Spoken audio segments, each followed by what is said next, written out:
Some could be without power for a few days due to one of the substations possibly exploding during that storm.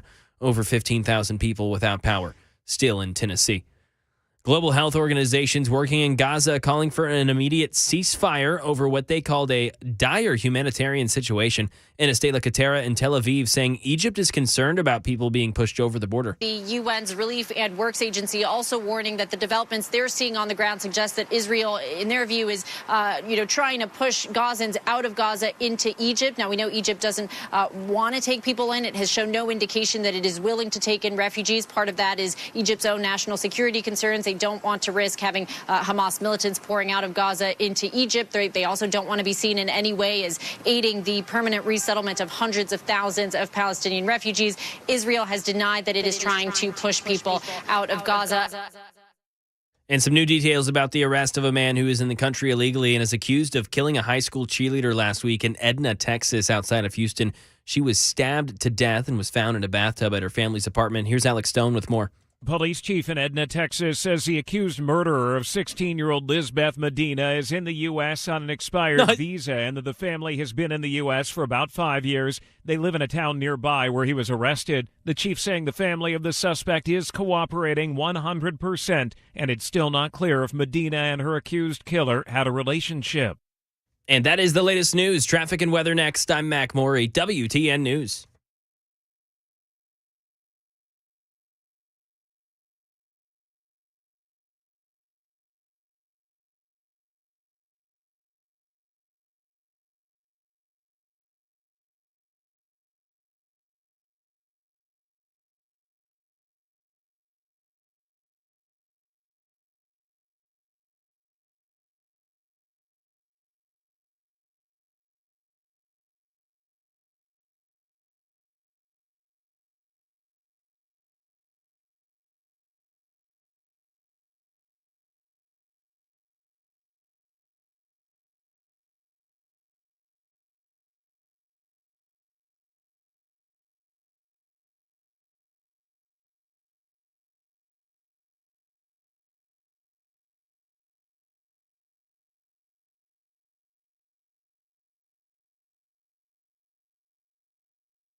Well, good afternoon, everybody. It is 7 minutes past the hour of 3 o'clock on Super Talk 99.7. I'm Brian Wilson, and this is The Drive for Monday, December 11th. We've got a lot of ground to cover here today. Of course, first and foremost, we want to make sure that we provide you all the information as it breaks throughout the afternoon with regard to, tornado recovery. It was one heck of a Saturday. To that end, I have an idea or two I'd like to try out here this afternoon. Number one, if you have a compelling story of where you were and how you survived, the onslaught of storms, give us a call. I'd like to hear that story. I remember in 2020, I guess it was, when we had the tornadoes that came through and did so much damage. I was one of those victims, and I remember, I love to tell that story, but it also, I think, is instructive for others to know what it's like to go through something like that. So 615-737-9986, if you have a story that you want to share about your evening on Saturday night as these storms rolled through. And then the other thing that I'd like to do is we have a lot of groups out there that are working to help people recover, sifting through the damaged homes and businesses and going through and doing everything they can to help the community recover. If you have a need, something that, somebody really needs something in a hurry. One of the things that I have found over the years is that on radio, if you speak it and say we have a need, then I'm gonna tell you that people will respond. That's especially our audience, which is so amazing. So 615-737-9986 if you have a compelling story, or if you're working out there and you know somebody that has a real immediate need, give us a call and we'll see if we can. We won't always be successful, but maybe we can help put some things together for people who have needs with people who can provide those needs. And so while we're doing that and waiting for phone calls to come in, and that, by the way, that'll be the case for the entire show today. We want to hear your stories, and we want to know if there's a need that we can help connect people via this magical thing we call the radio. 13 tornadoes. 11 Tennessee counties. There was an EF3 in Clarksville. They now estimate an EF2 in Madison. Also, great damage in Hendersonville and Springfield and other areas where these tornadoes came through. The National Weather Service is still working to try to determine exactly what the tracks were, and that always takes a few days. One of the most interesting graphics that I saw had to do with where all the power lines need to be repaired. If you plot those out on a map, then you will have a pretty good idea where the path of the tornadoes was. 6 dead, 83 injured. Some of the numbers that we have here, 9 were in really bad shape on Saturday night. Governor Bill Lee says we have a level 3 state emergency has been declared. There are still thousands without power. In Clarksville, 971 residences hit, 42 commercial buildings.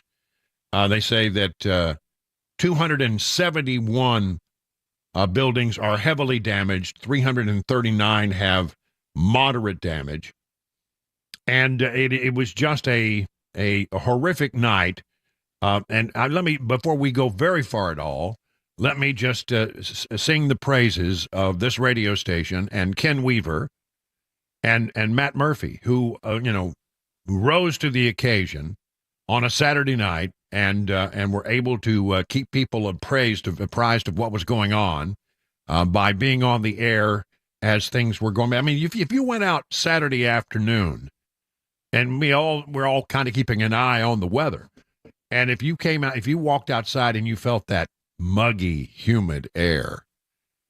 Yeah, I don't know about you, but that always gives me the creeps. I mean, it always makes me feel like, this is the kind of weather where you have tornadoes. And so, it felt like that. And so it was not surprising that as this front started to move through, things really started to pop. Almost so fast you couldn't keep up with it. There were so many things going on, so many potential areas of rotation, some confirmed on the ground, massive explosions. I mean, boy, that one power station that went out, that was a remarkable piece of video where you saw tremendous flames leaping into the air as the tornado took out an entire power substation. And that's the thing I think that probably we will have lingering on is, although these power crews are remarkably good at getting the power back up for most people, there are going to be pockets where there's just not going to be any electricity for maybe days. And that's a reminder of why we always need to have a plan for, if that happens. I mean, really. And then the one story that just tugs at your heartstrings, it just almost hurts to read this story because it's so sad. But, I mean, there are all kinds of stories when you have this kind of inclement weather. This is from Channel 5's website.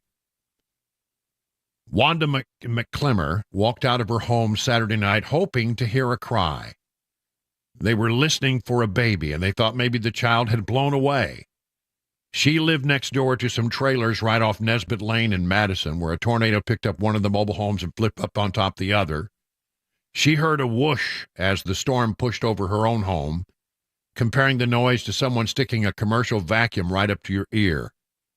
They now say that was an EF2 with winds of more than 125 miles per hour. I looked out of my home. I did not see the trailer. We heard someone hollering for help. You could hear them calling for help, but by the time we got out there were people already trying to get at them. They were listening for the sound of a baby. Neighbors searched frantically for the missing mom and child. Eventually, the 2-year-old was found, still wrapped in his mother's arms, and both of them were gone. They said they couldn't find her because she was holding him, trying to protect the baby, said Miss McClemmer, trying to hold back the tears. Authorities say 31-year-old Floridima Perez and her 2-year-old son Anthony were killed. Their 37-year-old neighbor Joseph Dalton was also killed in the storm. 2 other children in the mobile home were injured but are going to be okay. I went in last night and I prayed. I prayed they would just be unconscious. I prayed that maybe he'll just be unconscious, but that was not the case. Talking about the little lost baby. The loss created by these storms is heartbreaking, of course, and the cleanup will take some time, as it just takes a while to work through this stuff. In my own experience, and again, I don't mean to compare my experience to what some people have gone through because mine was not that bad, but the house right next to mine was completely gone in 2020, and it took days and days, and it's a long, drawn out process as you go through the remnants of what was your life, which is now scattered maybe over miles and miles of terrain. The things that you lose, many things can be replaced, especially if you have insurance, but I mean, many things can never be replaced. Christmas memories, photo albums, the things that tell the story of your life may never, ever be recovered. One of the things I know that they did in Mount Juliet back in 2020 was the police department said, if you find pictures, bring them to the police department. And we will set up a place where, you can maybe be reconnected with your pictures that you've lost. I think that's a remarkable idea. And because, those things I've covered over the years, many tornadoes here, thither and yon. And one of the things that people years later will talk about how they lost all their Christmas ornaments, or they lost their family photos and they will never, ever, find them again. And those things are tremendous losses in your life. We have a couple of people on the line now who have stories to share with us about their experiences on Saturday night as this incredible series of tornadoes ripped through our area. Let me start, if I could, Mason, with Anthony in Gallatin. Anthony, you're on with Brian on the drive. Anthony, tell me your particular story up in Gallatin. Hey, Brian. Thanks for taking my call. I've never been through a tornado before. I'm originally from Idaho. We don't get tornadoes out there, or if we do, they're very, very small and usually not a threat. But at first, when the weather started getting hairy, it was interesting because, again, like I said, I've never been through one. And so just the change of how everything felt, I mean, it was just very eerily quiet. And then, my sister-in-law was with us and she was like, hey, do you guys feel that? And like my ears were popping. And as soon as we said that, we just hear a boom and, wind starts going. We run to the bathroom. We'd already, gotten our emergency text messages. And I think what was the most humbling experience for me, I guess, was I'm a new dad. And before, I didn't really think of stuff like that. I didn't really think of natural disasters as far as the effect it can have on one's self or one's family. But since becoming a dad and going through that, I immediately looked at my two sons and I was just like, this could have been very, very, very bad. And it put a whole different outlook. And then looking outside and seeing the destruction in Hendersonville, because we face Hendersonville, and we live right on the border of Gallatin and Hendersonville, right there on Main Street, kind of over by the TBN news station. Right. And it was just I didn't know what to think, and we were all very scared. We saw some of the damage. We saw there was a path where it had jumped kind of over, like just up the street from us, and it cut through some trees, knocked down trees, destroyed people's roofs. Some of the shingles on our roof were gone, siding everywhere. There was a camp trailer that was flipped over in our parking lot, and it was a very eerie and scary and humbling experience. And I'm very blessed that we were safe, but I also have been praying for the people that have lost things.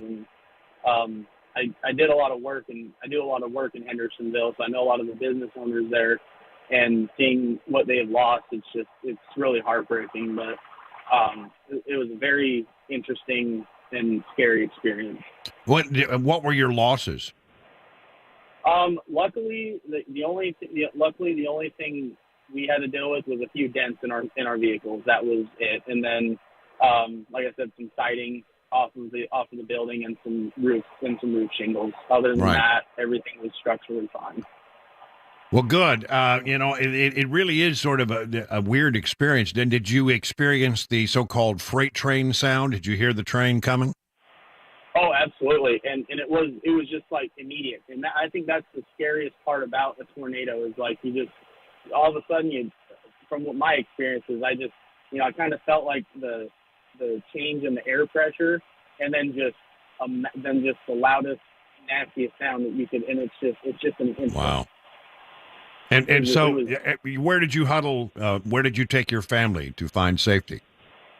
We went into the bathroom because we live on the 3rd floor. So we went into the bathroom and just huddled into the bathtub and just prayed it was going to pass and not hit our building. Well, I'm so glad that you survived it all right. And again, you have seen it because you're up in that area. You know how bad it can be. There's such a randomness about this whole thing. One house is gone. The next one is perfectly fine.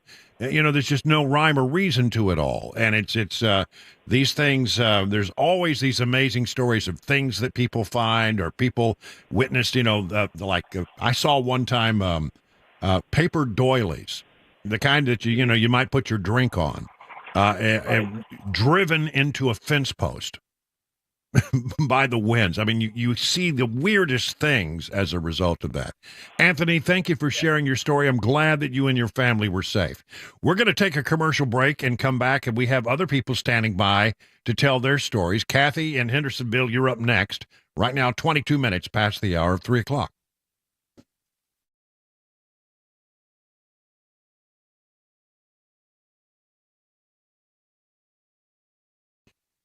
Let's talk about gold, which has been used as money for millennia. It's a tried and true store of value. Now, some have observed that generational wealth can have three components: land, art, and then precious metals. Land, can you afford land with interest rates like it is right now? Art, I don't know how to evaluate art, but gold and silver and platinum, precious metals that you can hold in your hand, well, now that's something you can wrap your head around, right? Inflation is currently decreasing the value of your money. Gold and silver can be a safe haven during uncertain economic times, and you can learn all about the importance of owning precious metals by going to Nashville Gold and Coin. Maybe you have some gold that was given to you, or maybe you're just curious about owning and buying precious metals, and you want to learn more. Well, this is the place to go, Nashville Gold and Coin. They're always available to discuss your options and educate you on the precious metals market. So do what I did, go to Nashville's real money source, Nashville Gold and Coin. That's right, NashvilleGoldandCoin.com is the place to go to set up your one-on-one appointment.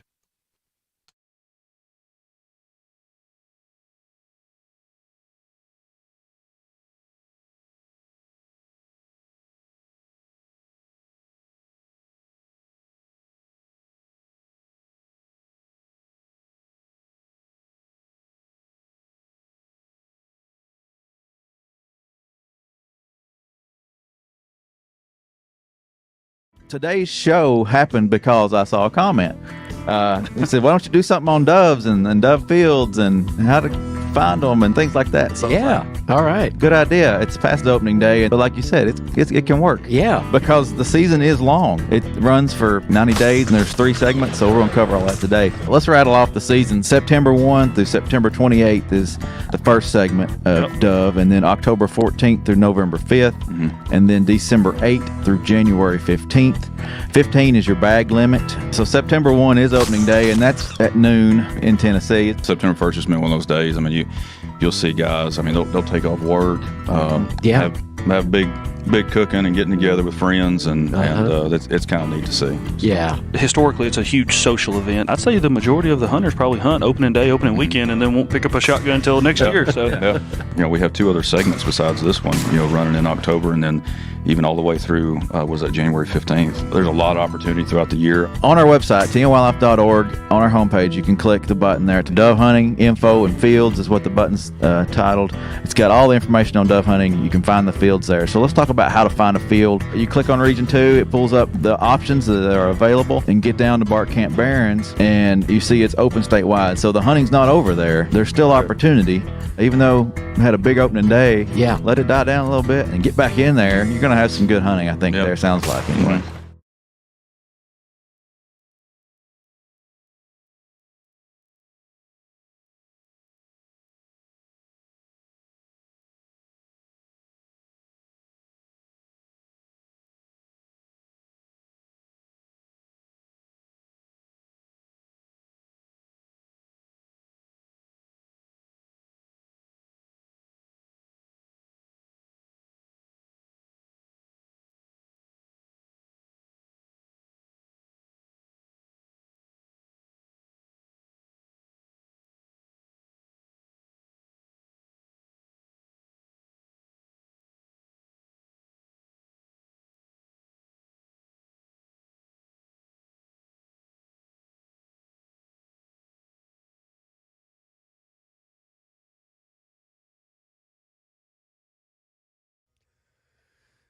Covering tornado relief around the mid-state, and Ukrainian President Volodymyr Zelensky is in our nation's capital. We'll explain 3:30 on Super Talk 99.7 WTN. Thank you, Mac Morey. News coming up in just a short while. We're asking people to call in with their experiences on Saturday night. I mean, once you've been through something like that, you've got a story to tell, and we want to hear them. Kathy in Hendersonville, you're up next on the drive. Mason, let's have a line number 2, please. Kathy in Hendersonville, you're up on the drive. Kathy, tell me your story.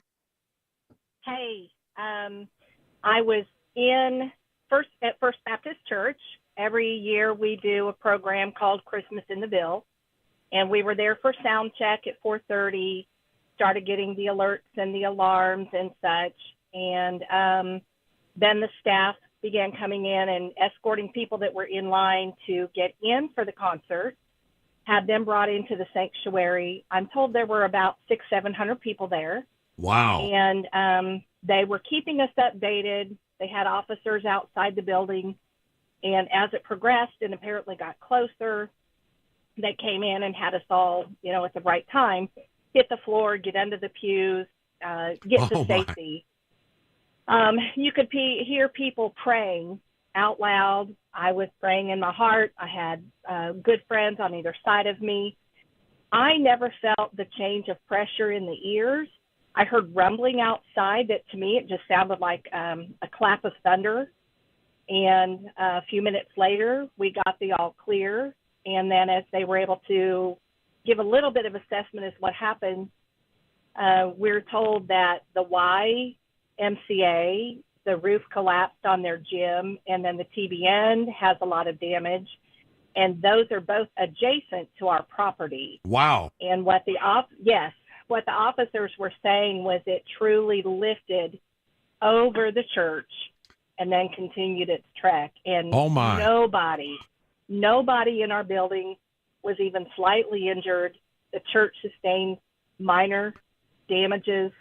And so afterwards, of course, we had no power, but I have a little video where we were singing Christmas carols and we were singing hymns, and God was just very good. I have to give him all the credit for the protection that I felt and the peace at the time that it happened.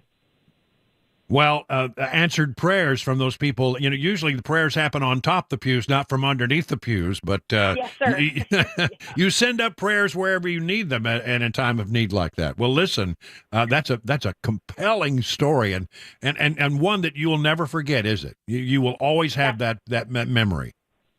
That's correct. Well, listen, I'm glad things went well. They're so random. I mean, this is the thing that has always amazed me about over the years as a reporter covering tornadoes, is just how random it is. I mean, one building gets hit, the next one stands. It skips over this building, hits the next, and they can be completely unpredictable and chaotic. And if you've ever been through one, you have memories. And so throughout the show today, we're going to leave the phone lines available for that.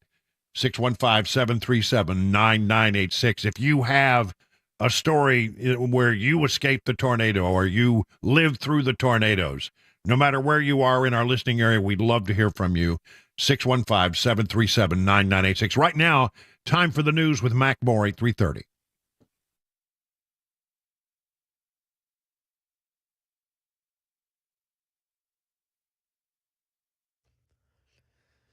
.30, I'm Mac Morey with your top stories right now. 46 degrees, clear skies on Music Row. Weather forecast, a traffic report coming up in 5 minutes.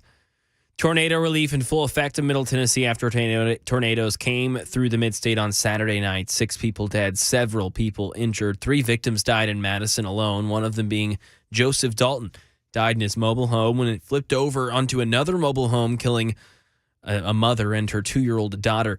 Channel 4's Marissa Sulik got to speak with Joseph Dalton's wife. I kept asking them, where's JoJo? Where's JoJo? And they wouldn't tell me, and I said, is there anybody in there? And then they said, there's one man, DOA. And I asked them, is he white? Is he Caucasian? Does he have blonde hair? And they wouldn't tell me. The family had plans to move to a home in Old Hickory just next week. More than 50 people in Clarksville were hospitalized for treatment of injuries from the tornado. And in Hendersonville, NES says that some could be without power for a few days due to one of the substations possibly exploding during that storm. Over 15,000 people without power still in Tennessee. And one of the fastest ways to get help if needed is by dialing 211.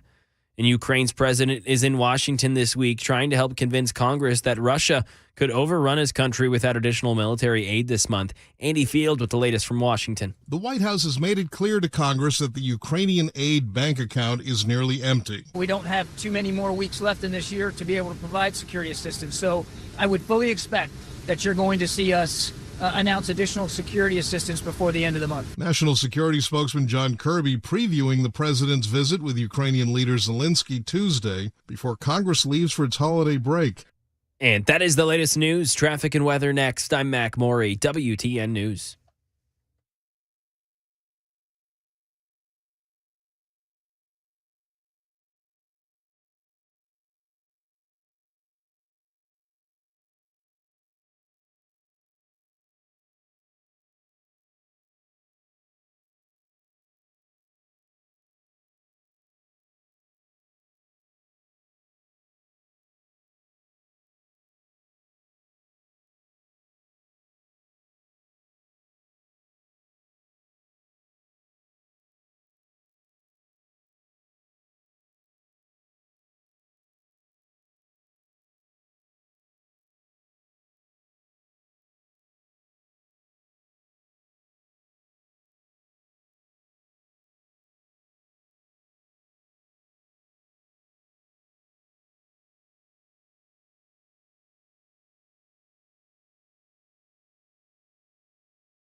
Let me tell you, if I could, about the folks over at Eurofix, because I want to ask you a question. When was the last time you were in an auto repair shop? And did it smell bad? I mean, was it stinky? Was it greasy? Was it dirty? A countertop you wouldn't dare touch? Well, I'll tell you something else that stinks about auto repair shops is that sometimes these places, they keep your car forever, they're not honest, and they don't call you back when they say they will. And if that was your last experience at a vehicle repair shop, you need to try the folks at Eurofix. They take the stink out of European auto repair. At Eurofix, you get a free 15-minute no-wrench inspection, an estimate at every visit, no high-pressure sales tactics. At Eurofix, you get a 3-year nationwide warranty and a free loaner car with every repair appointment. And you'll never pay dealer prices. Eurofix now in Franklin, 100 Oaks, Murfreesboro, Belmead, and their newest location in Mount Juliet, right across from the Dairy Queen. 844-EUROFIX, that's 844-EUROFIX, or visit myEuroFix.com and tell them your friend and radio buddy Brian Wilson sent you. Awaken 180 is my solution for weight loss. Laughing, learning, friendships. Not the words normally associated with trying to lose weight.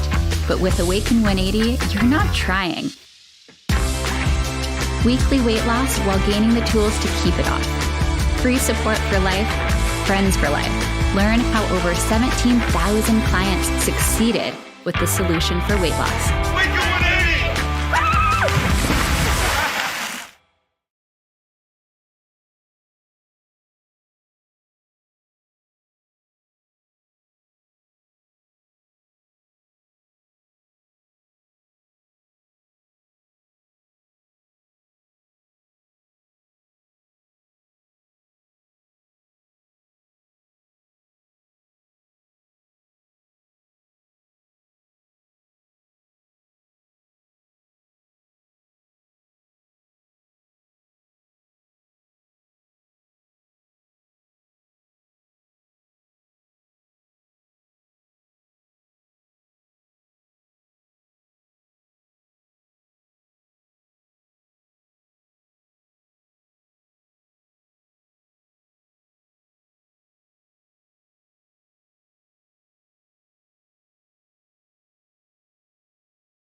3:38 on Super Talk 99.7. Brian Wilson in the chair and on the air for the drive on this December 11th. We're doing something a little different this hour, and if it continues and the stories are compelling, we'll continue doing more of this throughout the rest of the show. If you were in the midst of the tornadic activity, you have a story to tell, you are been involved in some kind of cleanup effort, and you've seen something remarkable, but whatever it is, if you have a story that's related to the storms on Saturday night, we'd love to have you share it. I think they're very instructive. We learned through these stories. 615-737-9986. And alternatively, the other thing that we're leaving the phone lines open for today is if you're in the middle of doing some of this rescue work or going through and you know of somebody that has a tremendous need. Well, you know what? Voice it and let's see what happens. One thing I know about our listeners is that they are amazing people. And I guess I learned this back during my coverage as a reporter of the Oklahoma City bombing. That was a story that went on for days and days, and they were going through all the rubble, etc. And if the workers needed something, or if they found that there was something that would help them in their job, simply it went out over the radio, and within 15 or 20 minutes, people would show up with whatever was needed. I remember somebody said, we really need more steel-toed boots. And literally within a few moments, a truck pulled up. The guy went to his shoe store, opened it up, and brought out box after box after box after box after box of steel-toed boots. And, so if you know of some need out there, let me know. And again, the same number, 615-737-9986. The stories that we just heard are so compelling. And if you've been through a tornado, you have a story. And as someone who went through one in 2020, I can tell you, that story will stick with me all of my life. I think there's also something to think about with regard to these storms, and that is, honestly, we all need to, when something like this happens, it should be a reminder that we, as individuals, need to have some kind of plan. What we would do in such a situation. Where would we go? Where would we hunker down? And then if you found yourself, as some people are in our area, without electricity for days and days and days, what is your plan for that? How would you solve that? And how would you, what would you need to get through several days before the power could come back on? Because it may be in some areas several days before they can get all the power back up. A great deal of it is already back up. And that's a testament to the amazing men and women who work on these recovery crews that just seem to swarm into an area after a disaster like this. So, throughout the day, phone lines are open.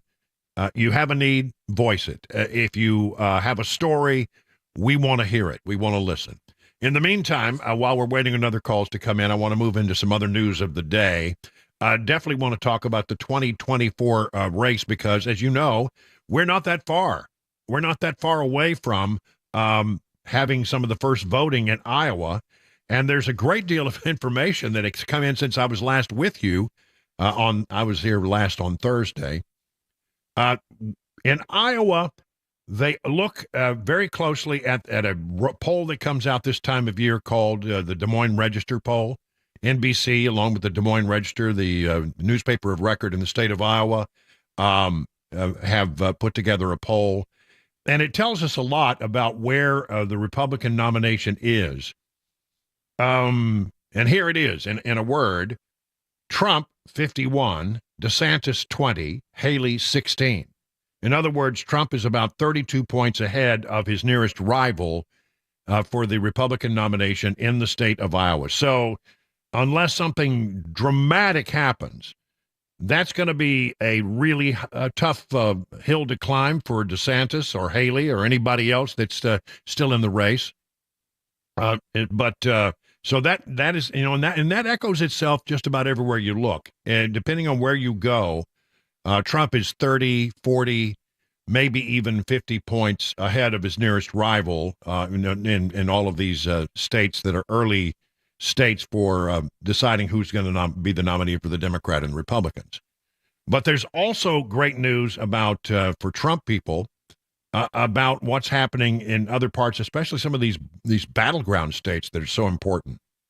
For example, in Georgia, if you look at the a matchup between Trump and Biden in Georgia, Trump wins by 5 points.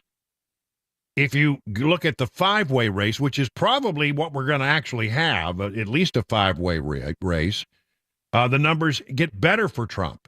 He wins by 8. But the thing that just blew me away with regard to some of these state polls is what's happening in the state of Michigan.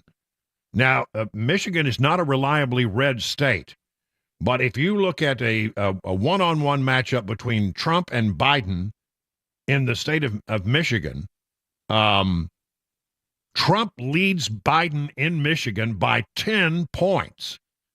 10 points, which explains absolutely why the White House is so hinky right now about talking about support for Israel, and why they continue to try to walk down that tightrope between wanting to support Israel and condemning those who have been anti-Semitic in some of their comments and some of the rallies that have gone on around the country, because there's a very big population of Arab Americans that live in the state of Michigan. So the CNN poll, this is CNN's poll of Michigan. If it were a one-on-one face-off between Trump and Biden, they say Trump right now today would lead by 10 points. It would be a rout. Wall Street Journal looks at a four-way nationwide, a four-way race, and they have Trump up by 6 over Biden. Emerson takes a look at a five-way race nationwide, and they say Trump's up by 4. So 4, 5, and great big numbers for Donald Trump. That means very clear, very, very clear that the numbers are going in the direction of Donald Trump. His trend is upward, and Joe Biden's trend is downward. It continues to look increasingly very positive at this point in time. Now, again, it's this point in time. It's a snapshot in time. But what you want to look at is are there consistencies in the polls, and there seems to be. And the other thing you want to look at is where is the trend? Which direction is it going? Trend up or trend down? Right now, Donald Trump trending up in many of these very respected polls, and Joe Biden is trending down, which again brings me to the question, how long will Democrats stand by Joe Biden? I want to go back to the phone lines now because we're doing something a little different today. We're going to be a little all over the place because we're trying to not only bring you the news and information, but we also want to bring you stories and information about what's going on with the tornadoes. Brian in Waynesboro is standing by with some information that'll help people if they want to provide some help for those who've going through a tough time right now because of the tornadoes. Brian, what you got for me? How are you doing today, Brian? It's a pleasure being with you. Well, thank you. I work with USIC, and we do underground utility locating for any type of new construction or any type of damage being done to any of our underground infrastructure. Mm-hmm. One of our guys was actually he lives in Clarksville, and his house was demolished. And himself and his 3 children went through it. They went through with bumps and bruises, but they're in desperate need of help. Our small crew is trying to help them as much as we can. But when something like this happens, we need to pull together as a community and help anybody that just walked away with the clothes on their back. Right. How might they get in contact with you, Brian? Could you maybe give me an email address or something that we could put out there if somebody wanted to reach out and see what they could do to try to help out that situation? Absolutely. My name is Brian, Bryan, Turner, Turner. The email address is brianturner@usicllc.com. Okay, so give that one more time. It's Brian Turner at usc.llc.com. Let me redo it again. Brian Turner at USIC LLC.com. And it's Brian with a Y. Okay. Well, listen, if you can help out, what are the most immediate needs? I mean, I guess, did they lose everything pretty much? Everything. I'm trying to get together with sizes of clothes and that type of thing. But yeah, his whole house is just demolished. They were trying to get back in there today to actually going to go through the rubble. But yeah, he's going to be out this whole next week, just trying to get his life back together again. And we go in after all this happens. We've got crews in Clarksville making sure that everybody's getting their power back so the utility poles can be reset again, and in Nashville. So we're out there all the time trying to help out when this happens. And when one of ours gets hurt, I just like to remind people if somebody needs something, just help them if you can. Well, that's right. The most important thing. I think that's exactly right, Brian. And what I know of this audience is that they are the kind of people who will reach out if they have a solution to your problem. Very kind and generous people. So thank you for sharing that. And by the way, you're one of those people out there getting work done during all of this, and that's those folks are working long, hard days, and doing their very best. And we get so used to having what we want when we want it. And when electricity goes out, it turns your world upside down. And having people out there doing all these utility poles, putting connections back together, rebuilding the grid when it gets destroyed, I'm telling you, it's something that I don't think we sing their praises enough. We really don't. All right, we're going to call it 50 minutes now, past the hour of 3 o'clock on Super Talk 99.7 WTN.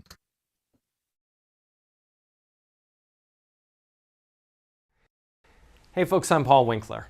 One of the things I've been hearing a lot from people lately is the concern about the dollar crashing. And you'll see this out there on the internet all over the place, articles written about it. And the idea is that the Russian and Chinese, those countries are looking at getting together and creating their own currency that will compete against the US dollar as a reserve currency. Now, for many, many decades, there have been other currencies that have been trying to vie for that status. And there's a possibility that you're going to have some that are going to encroach on that a little bit. But is it that big of a thing to worry about? Well, number one, last year, the Chinese currency made up very little of any kind of world trade, number one. But what is it that's really going on underneath the surface? A lot of it is trying to sell you newsletters and investments that you probably ought to stay away from. For example, one of the things I see is, well, you ought to buy gold because the dollar's going to crash. And you see all of these commercials out there, and I say, well, wait a minute, wait. They're trying to get you to buy gold with your what? They're looking to take your dollars. If they really believe what they're saying, why would they take your dollars for their gold? Number one. Number two, how do you protect yourself against these valuation changes in various currencies? Well, let me explain it this way. Let's say that you had a currency called the clam. Okay, and you had a country that had one clam and you could exchange it for $1 at any one point in time. Let's say that that's the case. And you had a widget that was sold by this country, and you could buy that widget in that country for one clam. So you take your $1, you exchange it for a clam, and then you got your widget. Now, what if the dollar weakens? Well, what happens now, this clam is the same, right? Nothing different here. It's the same deal. But instead of $1, now it takes $2 to get the clam. Now, what happened? Your widget just doubled in price from your perspective as an American. Well, how do we use this to our advantage? As an investor, we want to make sure that we don't just myopically only focus on U.S. stocks. And that's a big mistake investors made from 2000 through 2010 and other periods in history, in the 1970s, the late 1980s, and so on and so forth. What we want to do is we want to make sure that we have good international diversification, because if the dollar weakens, then those international investments go up in value. So it's very, very important to know how globally diversified you really are as an investor. You want to learn more? Call us up for a free 15-minute consultation at paulwinkler.com, and we'll walk you through what we do and see if we can be of help to you, the investor out there that is so often being sold things that they really don't need to be buying.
Tracking tornado recovery efforts here in the mid-state as still over 10,000 people are without power in Montgomery County. Volodymyr Zelensky in our nation's capital, and some polling news as it concerns election 2024. 4 o'clock, all right here on Super Talk, the 97 WTN.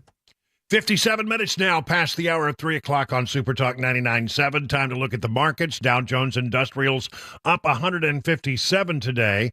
The S&P was up 18. The NASDAQ was up about 28. So all of the screens are green.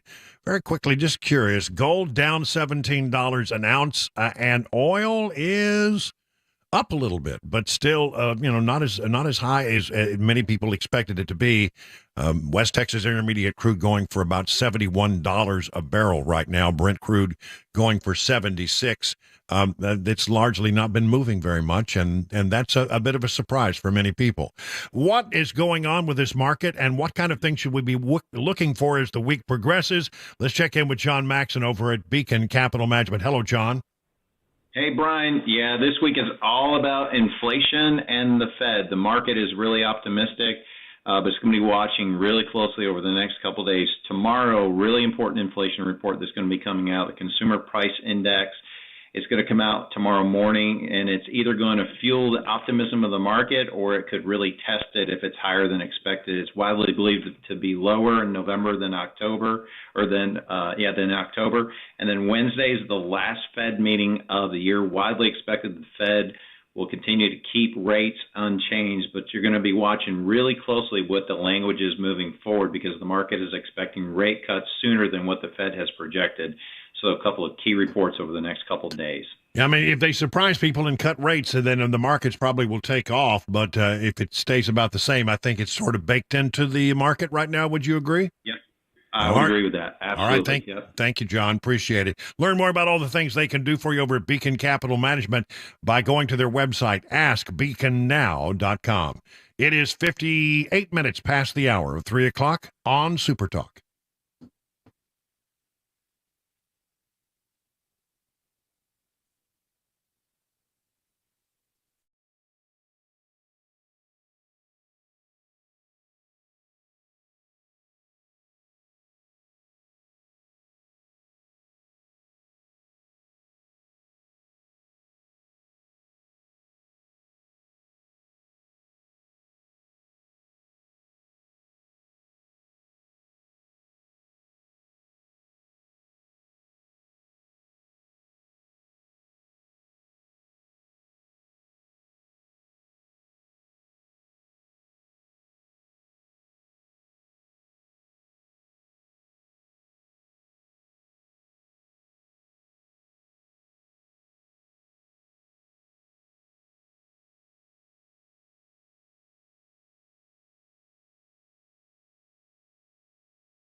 Four o'clock, I'm Mac Maury with your top stories. 46 degrees right now in Nashville and expecting cooler temperatures after those storms. Traffic weather forecast coming up in 5 minutes.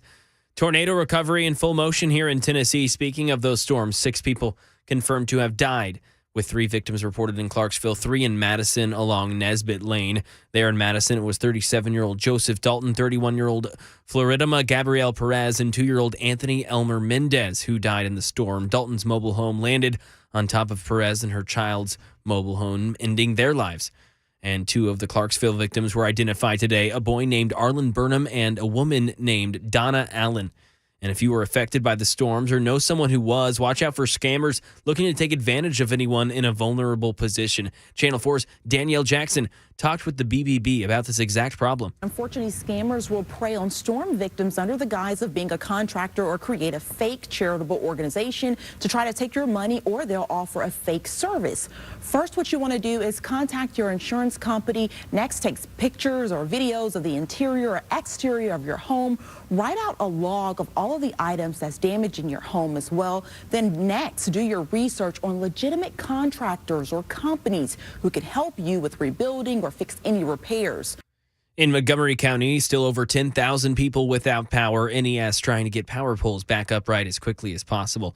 In our nation's capital, President Biden meeting with Ukrainian President Volodymyr Zelensky at the White House tomorrow. Karen Travers has details on why the White House says the trip comes at a critical time. The White House says President Biden invited Ukrainian President Zelensky to meet with him this week in Washington to underscore his administration's commitment to supporting Ukraine in its war against Russia. Zelensky's visit comes as the administration is ramping up the pressure on Congress to approve tens of billions of dollars in funding for Ukraine. National Security spokesman John Kirby told reporters on Air Force One the visit by Zelensky to the White House comes at, quote, exactly the right time. As winter approaches, we're seeing now increased missile and drone attacks by the Russian armed forces against civilian infrastructure. And the Joe Biden administration and the United States Congress have directed more than $75 billion in assistance to Ukraine since the war began. In election 2024, fresh polling shows former President Trump more than 30 points ahead of any challenger among likely Republican caucus goers in Iowa. That includes the latest surveys from NBC. And CNN says its latest poll shows Trump leading Joe Biden in a head-to-head in critical battleground states of Michigan and Georgia. That is the latest news. Traffic and weather next. I'm Mac Morey, WTN News.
Good afternoon, everybody. Hour number 2 of The Drive on this 11th day of December. Brian Wilson in the chair and on the air, and glad that you could be with us as you try to drive home.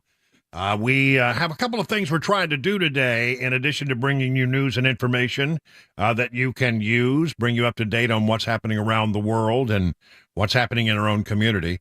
We want to leave the phones open today. I don't normally just leave the phones open ended and ready for a comment, but here's our topic though. If you were in the storm, if you had a storm related experience, well, if you've ever been in a tornado, you've got a story, and I want to hear that story. Share it with our audience, and the number is 615-737-9986. So we'll be going back and throughout the day when we get a good story or somebody who wants to share their experience. We'll sort of move back into that from time to time throughout the broadcast today. And listen, I'm telling you, I've been through a tornado. Mine was back in 2020 when I lived in Mount Juliet and we had our big tornado that came through. And I'm telling you, you have a story. You saw things. You remember things. And I think that's very instructive. So 615-737-9986 if you have a story that you want to share it. And then alternatively, one of the things that I think is pretty interesting is if we can help somebody. Maybe there's a real specific need for something. Well, call us up and let's see if we can get it out there and see if somebody will respond to that particular need. Because I'm telling you, if you have been lost everything in a tornado, sometimes you do have a need that's not being met. I mean, we got some great organizations out there, and I'll tell you right now, I'm a big fan of the Salvation Army and the Red Cross, and I'll tell you why. Every time as I was a reporter, when I would be sent in to cover some kind of tragedy or some kind of natural disaster, tornadoes, floods, those kinds of things, earthquakes.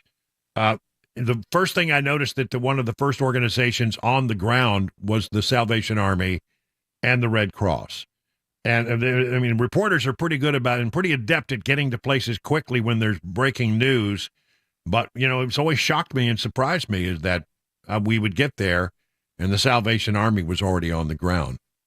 They established the beachhead and they start doing good work really well, just moments after these disasters. Same for the Red Cross. So in my experience, these are two organizations that are worthy of your support if you want to do something in that regard.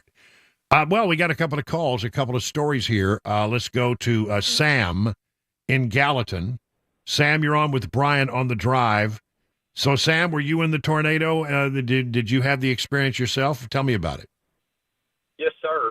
Yeah, we were actually on our way to a Christmas party that afternoon, and I saw where there was different places under a warning and stuff, but I was like, never does anything. So I was like, we'll go to the Christmas party anyway.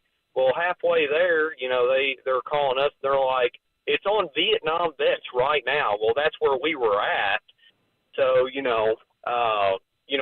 we were on our way there. Well, we get there, and it's hailing, it's raining, it's doing all this crazy stuff, and we see out of nowhere an Amazon Prime van pull up and making deliveries. And I'm like, man, and so I took a picture of it, and I was like, bro, I mean, I'm glad I got Amazon Prime. I said, I think the U.S. Postal Service got some competition.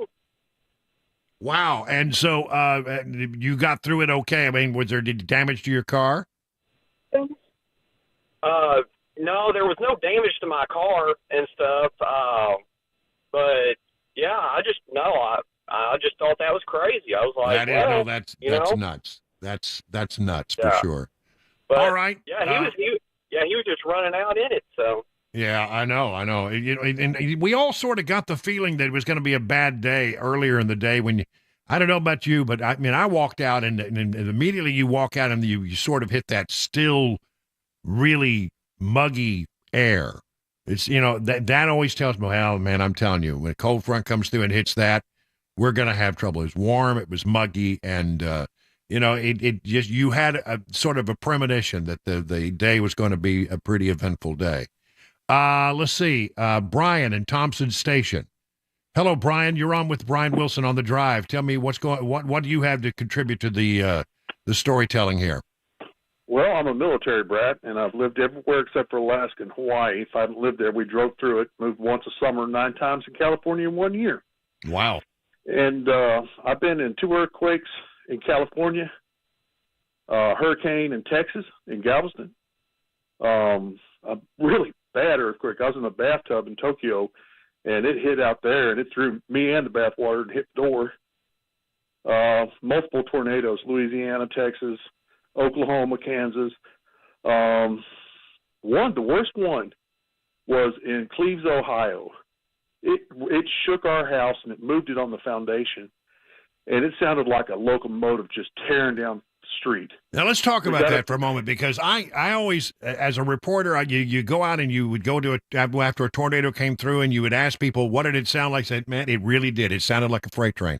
And I always thought, okay, I can't imagine that, but then when I was in Mount Juliet and the tornado came through, my neighborhood, I'll be damned if it didn't sound like a freight train. It really does, doesn't it? Well, Brian, I got up the next day to go to school, and they canceled school. Every house on the opposite side of my street was gone. I mean, it's not like it was destroyed, and there was wood and glass and all that. They were all gone. Yeah, I know. They never, it's the National Guard comes out, and they find the bodies later. Yeah. Well, and let's hope that we don't have any more bad news in that regard here. Thank you for the call, Brian. Appreciate it. Dale, calling from the Bureau from down in Murfreesboro. You're on with the Drive. Go ahead, Dale. What's your story? Brian Wilson, Dale Hunter. Oh, I know Dale Hunter. Dale Hunter is an old friend of mine from Permian High School. Yes, sir. I grew up in Lubbock, Texas, so I was going through tornadoes constantly when I was growing up, man, and I got to a point where I was not acknowledging them like I should have, because we had tornado warnings and tornado watches all the time, and so I watched my neighbors' houses get destroyed. One would get destroyed and another one wouldn't, because that's the thing that happens with a tornado. So my prayers go out to everybody that went through this damage, and it's just unbelievable and always unpredictable, and it reminds me of Lubbock. And also, I was here in 1998 when that tornado went through downtown. Right. Yeah, and I don't think you were here yet, man. No, I wasn't here yet. I got here as soon as I possibly could. Well, you're right, and the cautionary tale here, Dale, is that we should take these warnings and these watches very, very seriously. They do it for a reason, and you can worry yourself to death, but there's nothing like keeping an eye on the weather on a day like that. Dale, I think you can also confirm for me that happiness is Lubbock, Texas, in your rearview mirror. Yeah, been here 33 years, brother. You and I have talked. Yeah, it is. All right. Absolutely. All right, Dale. Got to run. Thank you so much, man. I appreciate it. Listen, again, we're looking for stories about people who went through the experience the other day. 615-737-9986. I mean, one of the things that you were going to have, and just to give you some more details of what we do know, we now believe that there were some 13 tornadoes that struck across 11, at one time or another, 11 counties in the state of Tennessee. And of course, we haven't even begun to touch on what's going on with our friends just north of the Tennessee border up in southern Kentucky. An EF3, they believe, in Clarksville, and EF2 in Madison. So far, I believe that the death toll still stands at 6. At one point, they said 83 people had gone to the hospital for treatment. And then of that 83, about 9 or 10 of them were said to be receiving treatment for critical injuries. We have 2 confirmed tornadoes. I mean, we always say likely tornadoes or suspected tornadoes, and really, honestly, we know they were tornadoes, but it's really the way that this works is it's really not considered a tornado until the National Weather Service goes out and does their survey. But likely, I think we're going to find that there were as many as 13 tornadoes. Governor Bill Lee has said that we have a state-level emergency, level 3, We're going to have a great number of people across the area who are going to be without electricity for a while. I mean, no doubt, many people have had their electricity restored. It's always astonishing to me how quickly they can get a vast number of people up. But honestly, the damage to some of the infrastructure of our power grid really took some hits along the way. One substation completely wiped out. You see a lot of those big power towers, the big ones, the behemoth ones. Some of those are damaged, and that will take some time to repair. So power is going to be a problem for some people for several days, if not longer. But the vast majority of people will get their electricity back fairly quickly. As you zero in on the areas with the most heavy damage, those folks, it may take a little bit longer. Clarksville, they're now saying in Clarksville, 971 residences and 42 commercial buildings have been damaged in some way. About 271 of them heavily damaged, somewhere in the neighborhood of 339 moderately damaged. The rest had light damage. We have reports of damage in Springfield. We have in Clarksville, Hendersonville, Madison, and again, no rhyme or reason to how this works. You could have one house completely destroyed, and a few feet away, no damage really to speak of whatsoever. This was the thing that just astonished me about the experience I had in Mount Juliet, not in the last tornado bout that we had, was that the two houses immediately to the east of my house were gone. I mean, gone. Right down to the slabs, gone. And then my house was pretty heavily damaged. I mean, there was roof damage. There one wall was missing to the master bedroom, but the structure pretty much stood. And where my neighbors lost every single thing they had over at my house, which was, 30 feet away, the situation was such that I don't think I had $1,000 deductible insurance on household goods because it was a rent house. It wasn't my house. It was a rent house. And I don't think I had enough to actually make an insurance claim because I didn't even have $1,000 worth of damage to my goods and belongings. So, that's how random it can be. One person loses everything. The next person, gets by with a little bit of damage, but most of their lives are still relatively intact. And then the next house over, no damage whatsoever. That's the thing about tornadoes; they are so compact, where you have hurricanes where there's damage across a wide area. In tornadoes, it's really right where the funnel touches down and immediately to each side of it. And then after that, if you weren't right in the path of the tornado, chances are you got through relatively unscathed. So we'll have more tornado stories. Right now, let's take a break. I see three people stacked up on the phone lines to tell their stories. It is 20 minutes now past the hour of 4 o'clock on Super Talk 99.7.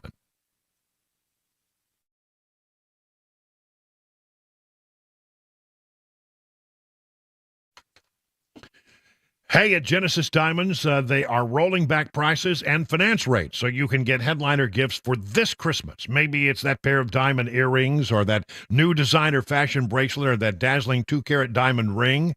It's all more affordable because at Genesis, they've got special pricing across the board and zero interest financing for 5 years. So you can get that $3,000 diamond pendant and pay just $50 a month.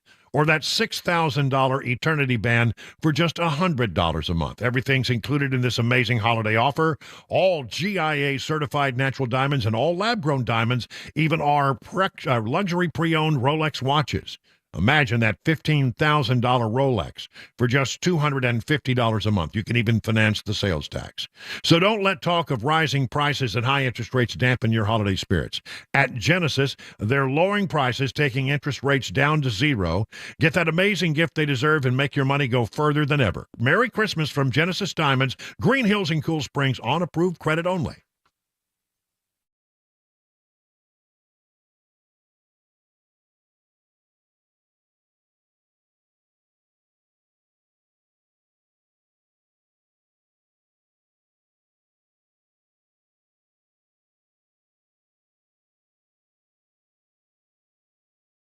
Today's show happened because I saw a comment.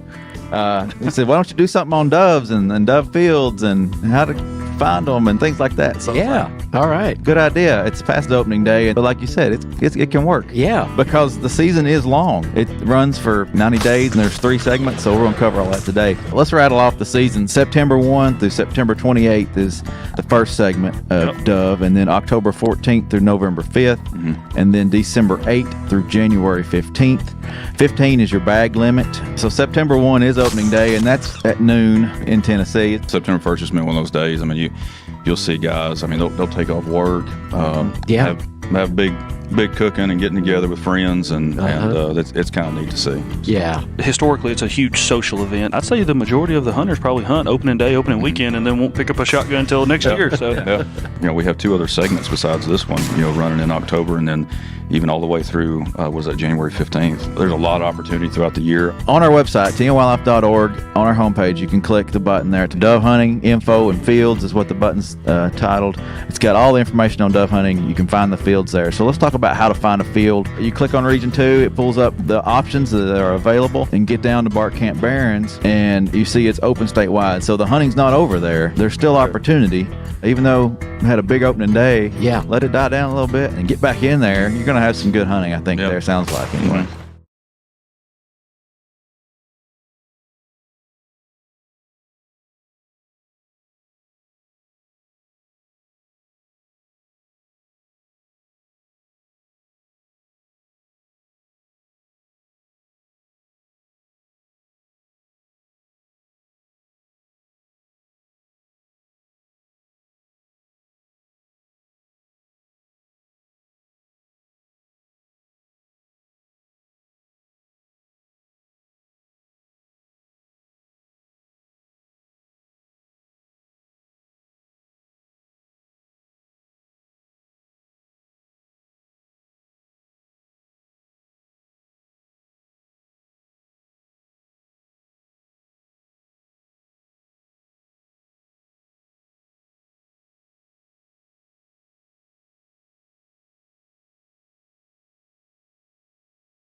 Tornadoes were torn down on Saturday all over the mid-state. 6 victims passed away. They've now all been identified. Plus the money news from today. 4:30 Super Talk 99.7 WTN. All right, thank you, Mac Maury. We're taking your calls for tell us your story if you survived the tornado of 2023.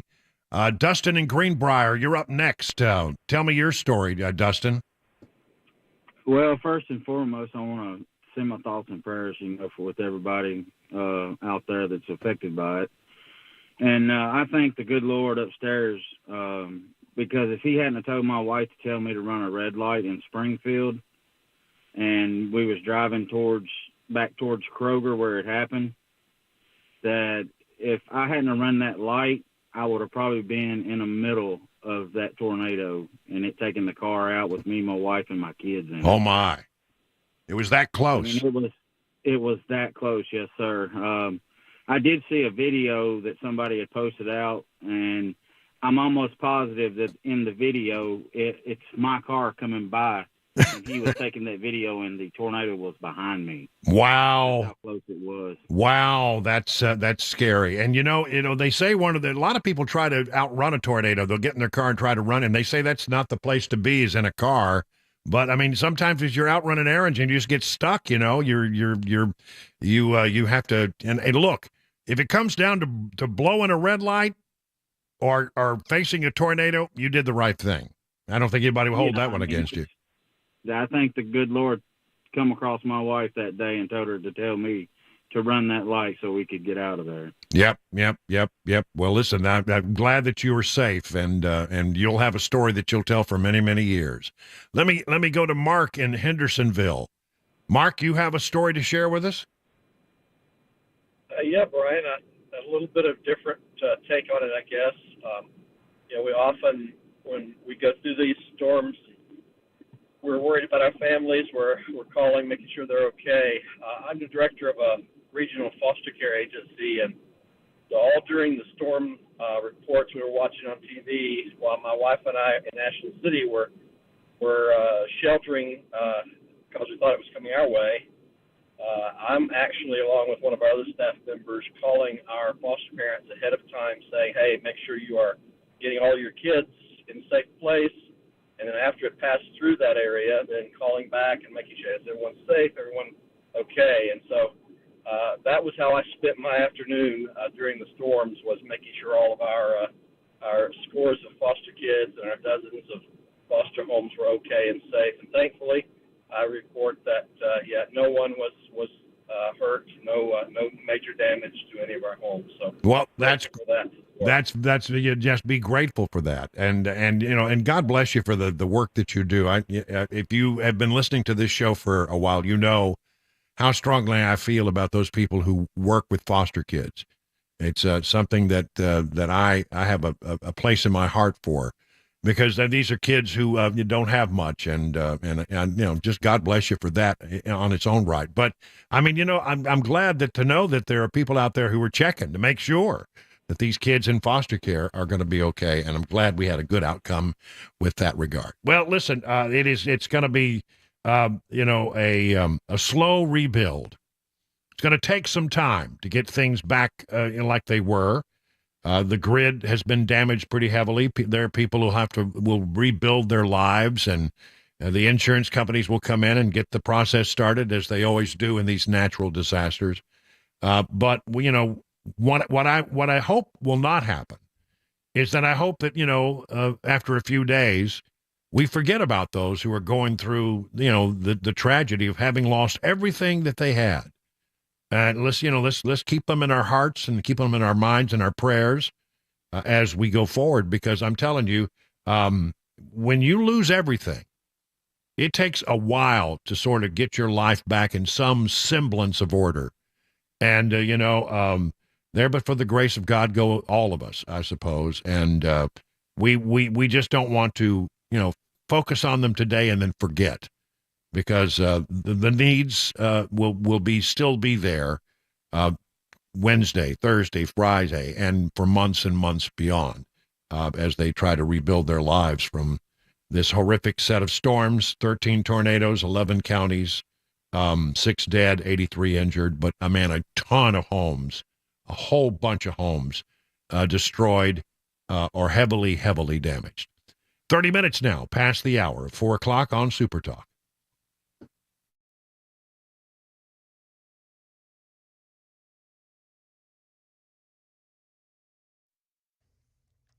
.430, I'm Mac Maury with your top stories. 45 degrees in Nashville. Forecast. Traffic report just ahead, 5 minutes.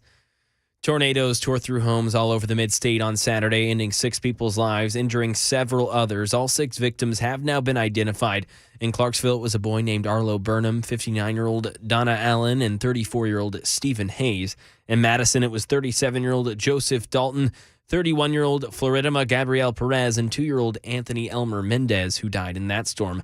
Dalton's mobile home landed on top of Perez and her child, ending their lives while they were inside of their mobile home. And in Madison, Channel 4 got to speak to some survivors from the storm. Well, I was upstairs, and the tornado busted through the window. It picked me up, twirled me around, dropped me back down on the floor, and the whole ceiling fell in on me.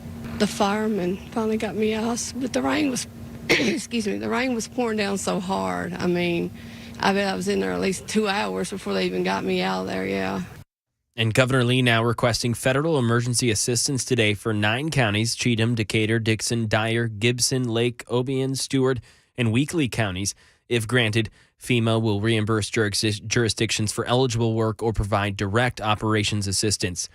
Now over to the money news. Daria Albinger. Stocks closed higher ahead of the Fed's final meeting of the year. The Dow rose 157 points, and Nasdaq closed up 29, and the S&P added 18 for the day. The Federal Reserve meets this week for the last time in 2023. The central bank has left interest rates alone after the last few meetings, and there's even talk of a cut in interest rates in the months to come. But Chair Jerome Powell said inflation is still a ways from the Fed's 2% target, and that at least one more increase is a possibility. The Fed will look at two pieces of important information ahead of its decision: the Consumer Price Index on Tuesday and the Producer Price Index, which measures inflation at the wholesale level, on Wednesday. An investor group is looking to buy landmark department store chain Macy's for $5.8 billion. Macy's, which also owns Bloomingdale's and cosmetics and spa chain Bluemercury, has closed hundreds of locations over the last few years.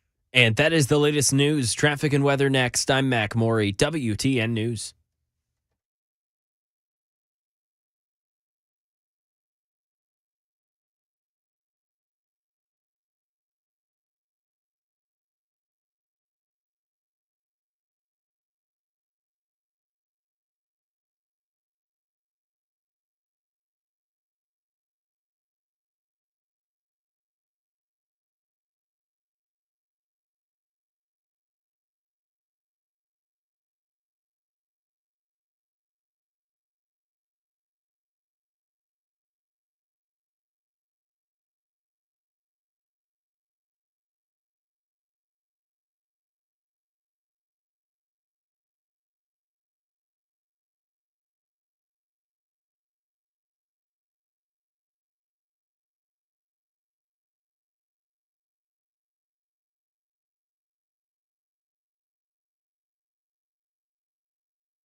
Let me tell you about the folks over at USS. Listen, if you have real problems with your home, like that, things like waterproofing or foundation repair, and you're trying to figure out what you need to do about it because you got cracks in your brick or you cracks in your walls or doors and windows that stick, etc., you need to call the folks at USS because I'm telling you, they're good people. 25,000 satisfied residential customers, and I've got all kinds of actual testimonials from people. Let's just go through a few of them, shall we? Chris K. said, the crew that worked on our house has been top-notch. I appreciate the integrity, speed of feedback, quality of work provided by all who have worked with us. Carrie in Hermitage says, this is the best crew we've ever done work on our house. Constance says, excellent experience, put me at ease with the whole process. Gloria said, I want to thank them for their excellent hard work. I'm very pleased with the work they did. They did not leave any mess to be cleaned up. Actually, you couldn't even tell they'd been here. Now, that's a testimonial, isn't it? They'll come out, they'll tell you what's going on, and they'll try to tell you how they think they can best solve the problem. And if you decide to go forward, you don't pay a penny until the job is done and you're completely satisfied. USS, they guarantee their best, serving Middle Tennessee, Southern Kentucky, Western Kentucky, Northern Alabama. Learn more online at ussTN.com. That's ussTN.com, or call 615-488-7855.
$39 past the hour of 4 o'clock on Super Talk. Brian Wilson in the chair, and we'll come back to some more stories from people who will share their experiences during the tornadoes on Saturday night, maybe in the 5 o'clock hour. Let's get some other news in here while we got a moment or two. I want to bring you up to date on the continuing investigation into Hunter Biden's business dealings and what we call Biden Incorporated.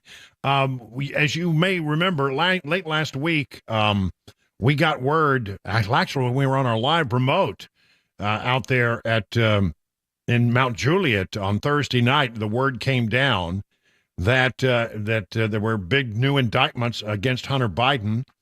President's son been handed a second set of indictments within 4 months, this time for a series of tax-related charges that could, if the full penalties of the law were put into place, could land him in prison for up to 17 years. Now, I don't think he'll do that. In fact, I think it's entirely possible he never spends a day in the Gray Bar Hotel, but one way or the other, the law would allow him to be charged if convicted and spend up to 17 years. The indictment alleges that the younger Biden cheated on his taxes, failed to pay what was owed while living a very lavish lifestyle. In very deep details, it lay out expenses about escorts and pornography and drugs and luxury hotels, even a Lamborghini. As the charging document said, rather than pay his taxes, the defendant spent millions on an extravagant lifestyle. He bought everything except, paid money on everything except his taxes. And while the sordid details, the Washington Examiner writes, of Hunter Biden's personal life carry some level of intrigue, the larger question will be what effect, if any, the indictment has on his father's reelection bid. Republicans say it speaks to the president's own corruption. House Oversight Committee's investigation of the Biden's influence peddling schemes revealed how Joe Biden knew about, participated in, and benefited from his family cashing in on the Biden name. House Oversight Committee Chairman James Comer said, in fact, Hunter Biden's corporate entities implicated by the indictments funneled foreign cash that landed in Joe Biden's bank account. And even if you can't prove a direct link, I was noticing that the legal opinion of one Jonathan Turley is that the Justice Department has long considered family members receiving a benefit as being basically the same as the individual whose family name was being used to bring in that money as a bribery case. It doesn't matter whether the actual person receives the money or whether other family members did. They can still, and they have successfully prosecuted bribery cases like that. The White House is not taking any questions. They send you over to the Justice Department. Press Secretary Karine Jean-Pierre did reiterate that Joe Biden has pledged not to pardon his son, and says that he's referred to his previous statements about how he supports his son, he's proud of his son, he continues to rebuild his life. But outside of the official channels, the chatter is on, writes the Washington Examiner, on how heavily voters will weigh the charges next year. One eye-catching detail is that Ukrainian energy company Burisma halved the $1 million salary it was paying Hunter Biden in March of 2017, soon after Joe Biden left the vice presidency. Why did they reduce their payment to Hunter Biden? Well, because they were no longer giving money to the son of the vice president. He was a former vice president. He wasn't as valuable. Doesn't that tell you something? The specifics of the charge also cut against some of the president's favorite talking points. Hunter stands accused of evading taxes while his father insists that the rich should pay their fair share. Believe me, the 60-second campaign commercials with that will be everywhere as we head into the election season.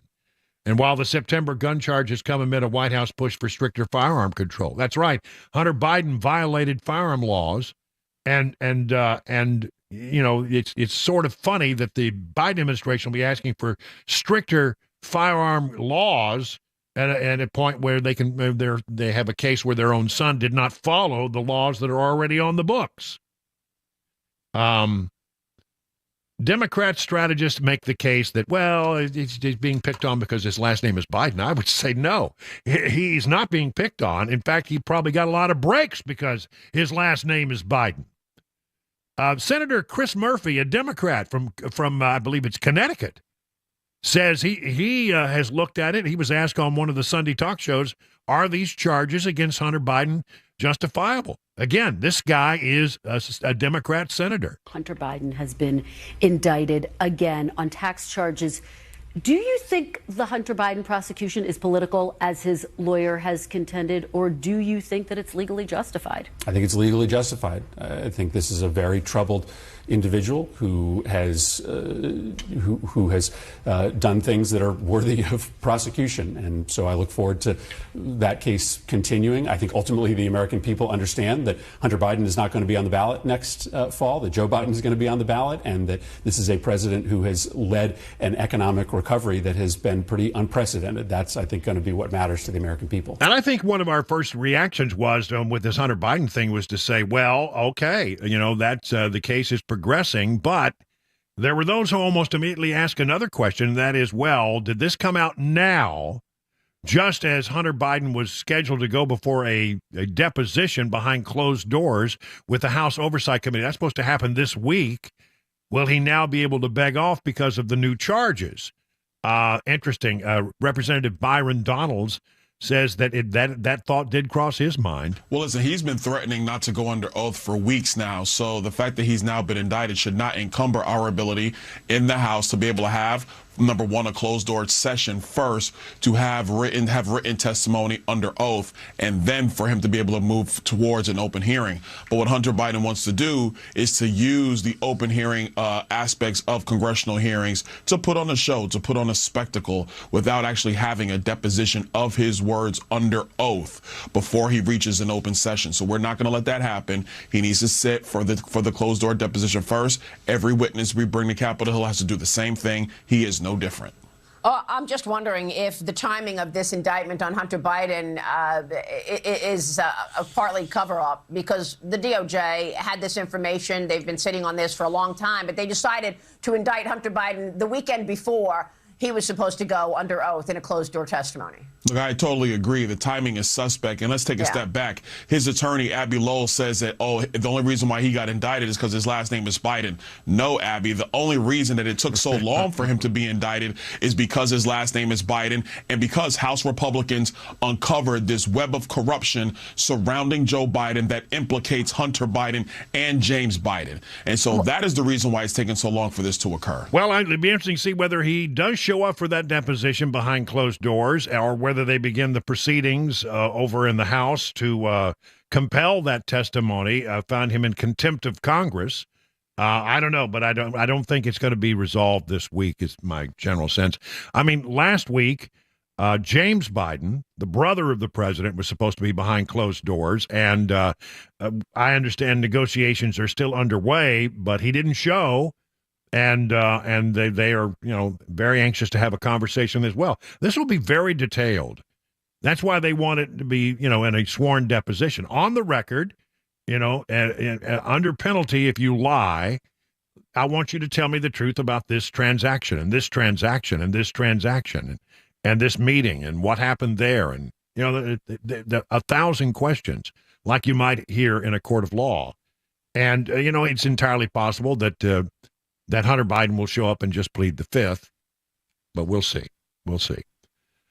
One of the things that is just astonishing is how Joe Biden seems to be in complete denial that he ever was working in conjunction with Hunter Biden. I mean, when people said, there's all kinds of, evidence that, you knew about what was going on. And the president of the United States got downright indignant. It's just a bunch of lies. Just a bunch of lies, he says. No, there's no truth to that. It's just a bunch of lies. It's just a bunch of lies. And pay no attention to, those stories because it's just a bunch of lies. Bunch of lies is what he says. Well, as it turns out, the person who is lying is Joe Biden. Because there are countless photos and countless records from Hunter Biden's abandoned laptop that show that the then Vice President of the United States was meeting on a regular basis with Hunter Biden's business associates.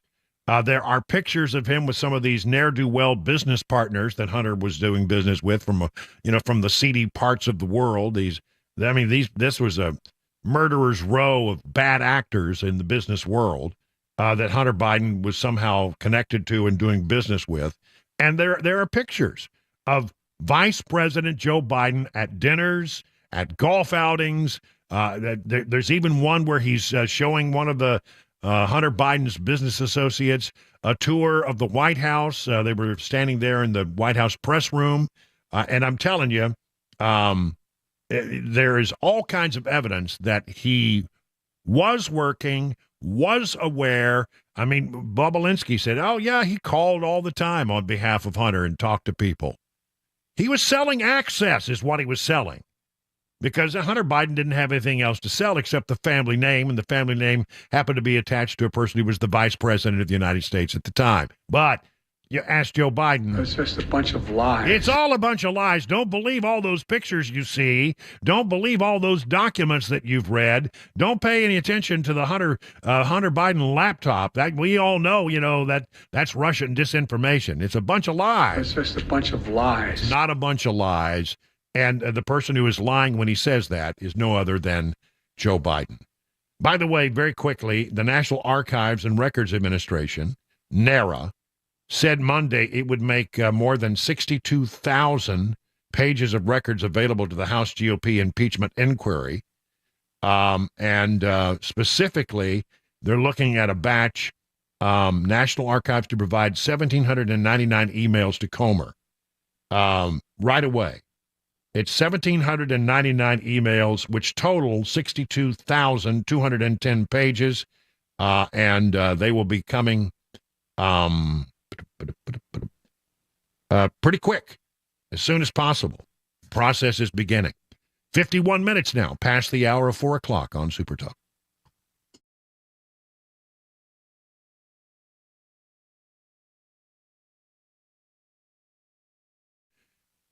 King and Associates Insurance in Brentwood is an independent agency. They've been around in that part of the world doing business for some 25 years, a quarter century. And listen, let me tell you why you want to have an independent agency when it comes to insurance. First of all, the first thing you're going to see is you're going to get great customer service. You're not, if you ever try to do business, one of those people that sell internet, insurance, you'll know how difficult it is to get anybody on the phone to talk about your particular case. It's insane. You have to wait for hours sometime to get a real human being. But if you call this number, which is the number to T. King Insurance, 615-329-8121, you're not going to get a call center. You're not going to get a recording. You're not going to get one of those people that say, please stand by. Your call is important. No, you'll actually get somebody on the line, a real honest human being who will take care of your problem, put you in the right direction, and get you the answers you're looking for. The other reason why it's a great idea to be involved with an independent agency is they don't have to just take one product. They can shop around, find a policy that really meets your needs, gives you better coverage for less money. And so, you're going to find them looking out for you as an individual rather than just a number on an account. Multi-policy discounts, they're the king of this. They can find you a lot of savings. If you bundle all your insurance, you can save 20, 25, 30, 35%. So get your royal review with King & Associates Insurance. Log on to tkinginsurance.com. That's King Insurance & Associates, royal treatment and great rates.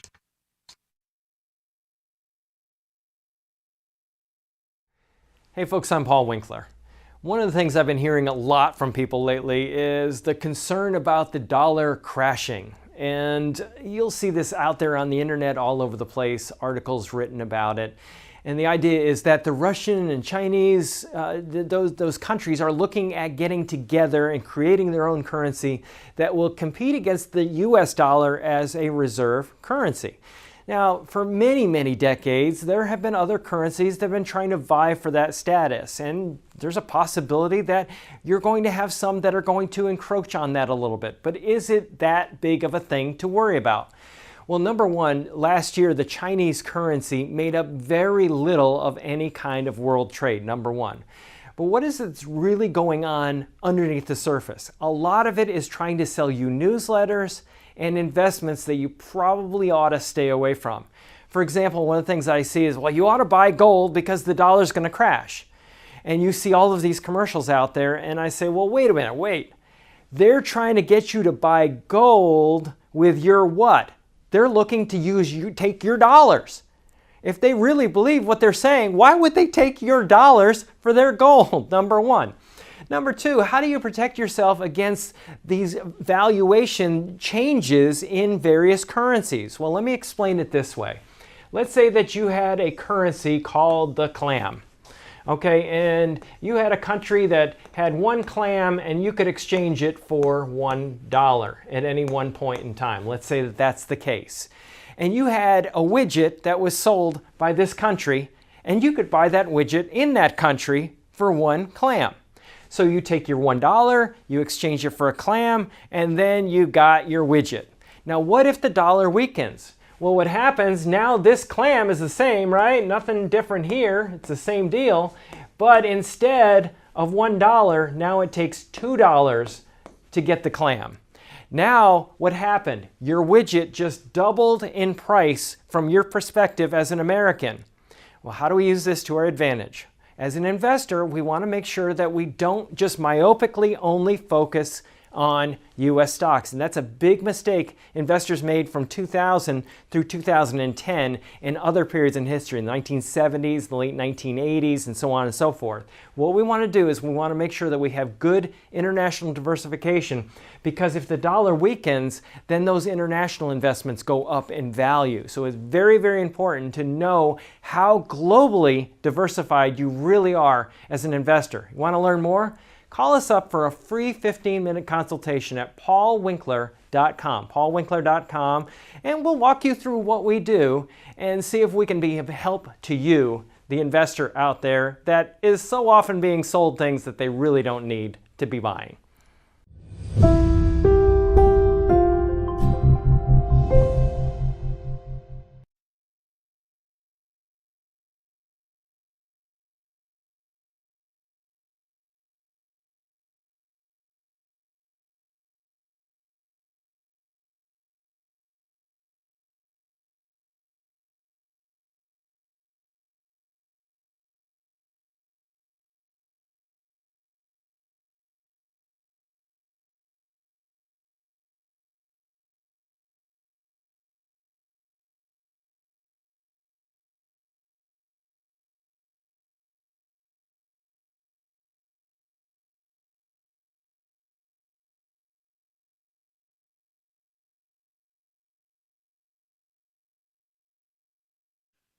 57 minutes now past the hour of 4 o'clock on Super Talk 99.7. We are going to do something a little different at the top of the 5 o'clock hour. If you're with us earlier, we did this and got some really compelling stories.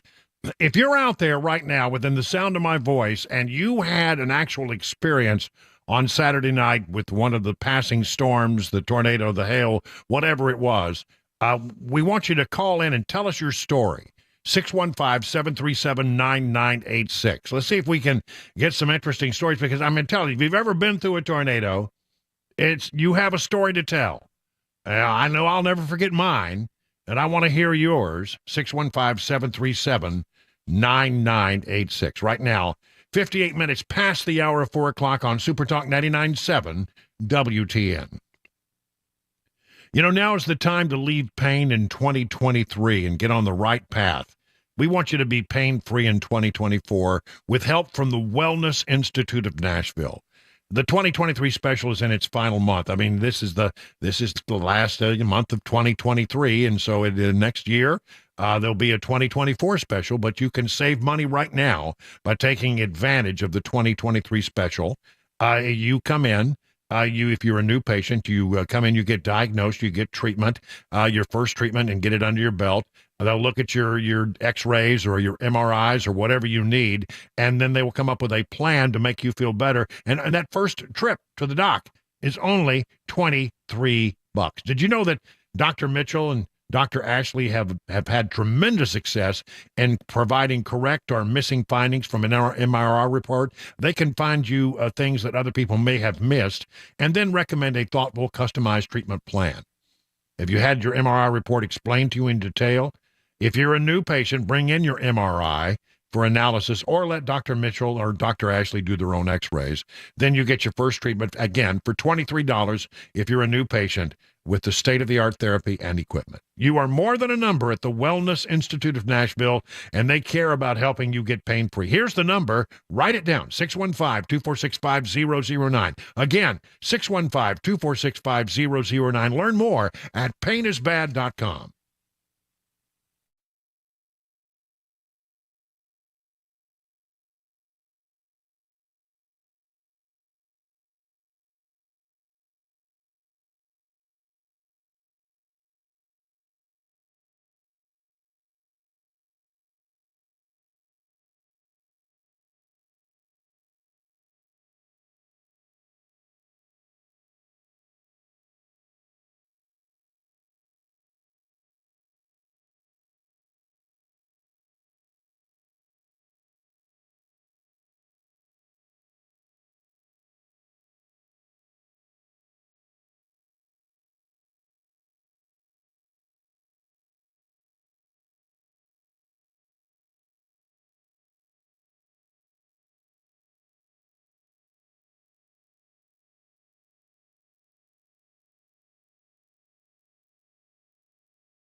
.501, I'm Mac Maury with your top stories. Right now, 41 degrees in Nashville. The latest traffic report, a weather forecast on the way in 5 minutes. Tornado relief in full effect in Middle Tennessee after tornadoes ripped through the mid-state on Saturday night. 6 people dead, 83 people injured across 11 counties in the state. 3 victims died in Madison, one of them being Joseph Dalton, who died in his mobile home. It flipped over into another mobile home, killing a mother and her 2-year-old daughter. Channel 4 spoke to Joseph Dalton's wife. I kept asking them, like, where's JoJo? Where's JoJo? And they wouldn't tell me, and I said, is there anybody in there? And then they said, there's one man, DOA. And And I asked him, like, is he white? Is he Caucasian? Does he have blonde hair? And they wouldn't tell me. The family had plans to move to a home in Old Hickory next week, and more than 50 people in Clarksville were hospitalized for treatments of injuries from the tornado. And in Hendersonville, NES says that some could be without power for a few days due to one of the substations possibly exploding during the storm. Over 14,000 people without power still overall in Tennessee. And one of the fastest ways to get help right now, dialing 211. And Governor Lee requesting federal emergency assistance today for 9 counties: Cheatham, Decatur, Dixon, Dyer, Gibson, Lake, Obion, Stewart, and Weakley counties. And if granted, FEMA will reimburse jurisdictions for eligible work or provide direct operations assistance. Election 2024 news. The latest poll done by Reuters shows that 61% of self-identified Republicans would vote the former president, Donald Trump, back into office. Other Republican candidates were far behind. Governors Ron DeSantis and Nikki Haley each were backed by 11% of self-identifying Republicans. Then there was Vivek Ramaswamy with 5% and Chris Christie with the smallest piece of the pie at 2%. 8% said they were undecided. Israel-Hamas war update. Global health organizations working in Gaza calling for an immediate ceasefire over what they call a, quote, dire humanitarian situation. And Estela Katera in Tel Aviv saying Egypt is concerned about people being pushed over the border. The UN's Relief and Works Agency also warning that the developments they're seeing on the ground suggest that Israel, in their view, is trying to push Gazans out of Gaza into Egypt. Now, we know Egypt doesn't want to take people in. It has shown no indication that it is willing to take in refugees. Part of that is Egypt's own national security concerns. They don't want to risk having Hamas militants pouring out of Gaza into Egypt. They also don't want to be seen in any way as aiding the permanent resettlement of hundreds of thousands of Palestinian refugees. Israel has denied that it is trying to push people out of Gaza. And the United States voted against a UN resolution demanding Israel stop its assault on Gaza. That is the latest news. Traffic and weather up next. I'm Mac Morey, WTN News.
Good evening, everyone. It is 8 minutes now past the hour of 5 o'clock on Super Talk 99.7. I'm Brian Wilson, and you're listening to The Drive on this Monday, December 11th. We're in hour number 3, and we're doing something a little different here today. Normally, we don't leave the phone lines open on this program all the time. We usually try to ask a specific question, but if you've got a story about something that happened to you regarding the storms on Saturday night, maybe you were nearby, maybe you ran from the tornado, maybe it came through your neighborhood. I know this, having been through a tornado the last time we had a big bout. You have a story to tell, and you never forget that story. And I think there's compelling. First of all, they're compelling as heck, and then the second thing is, we learn something from these experiences.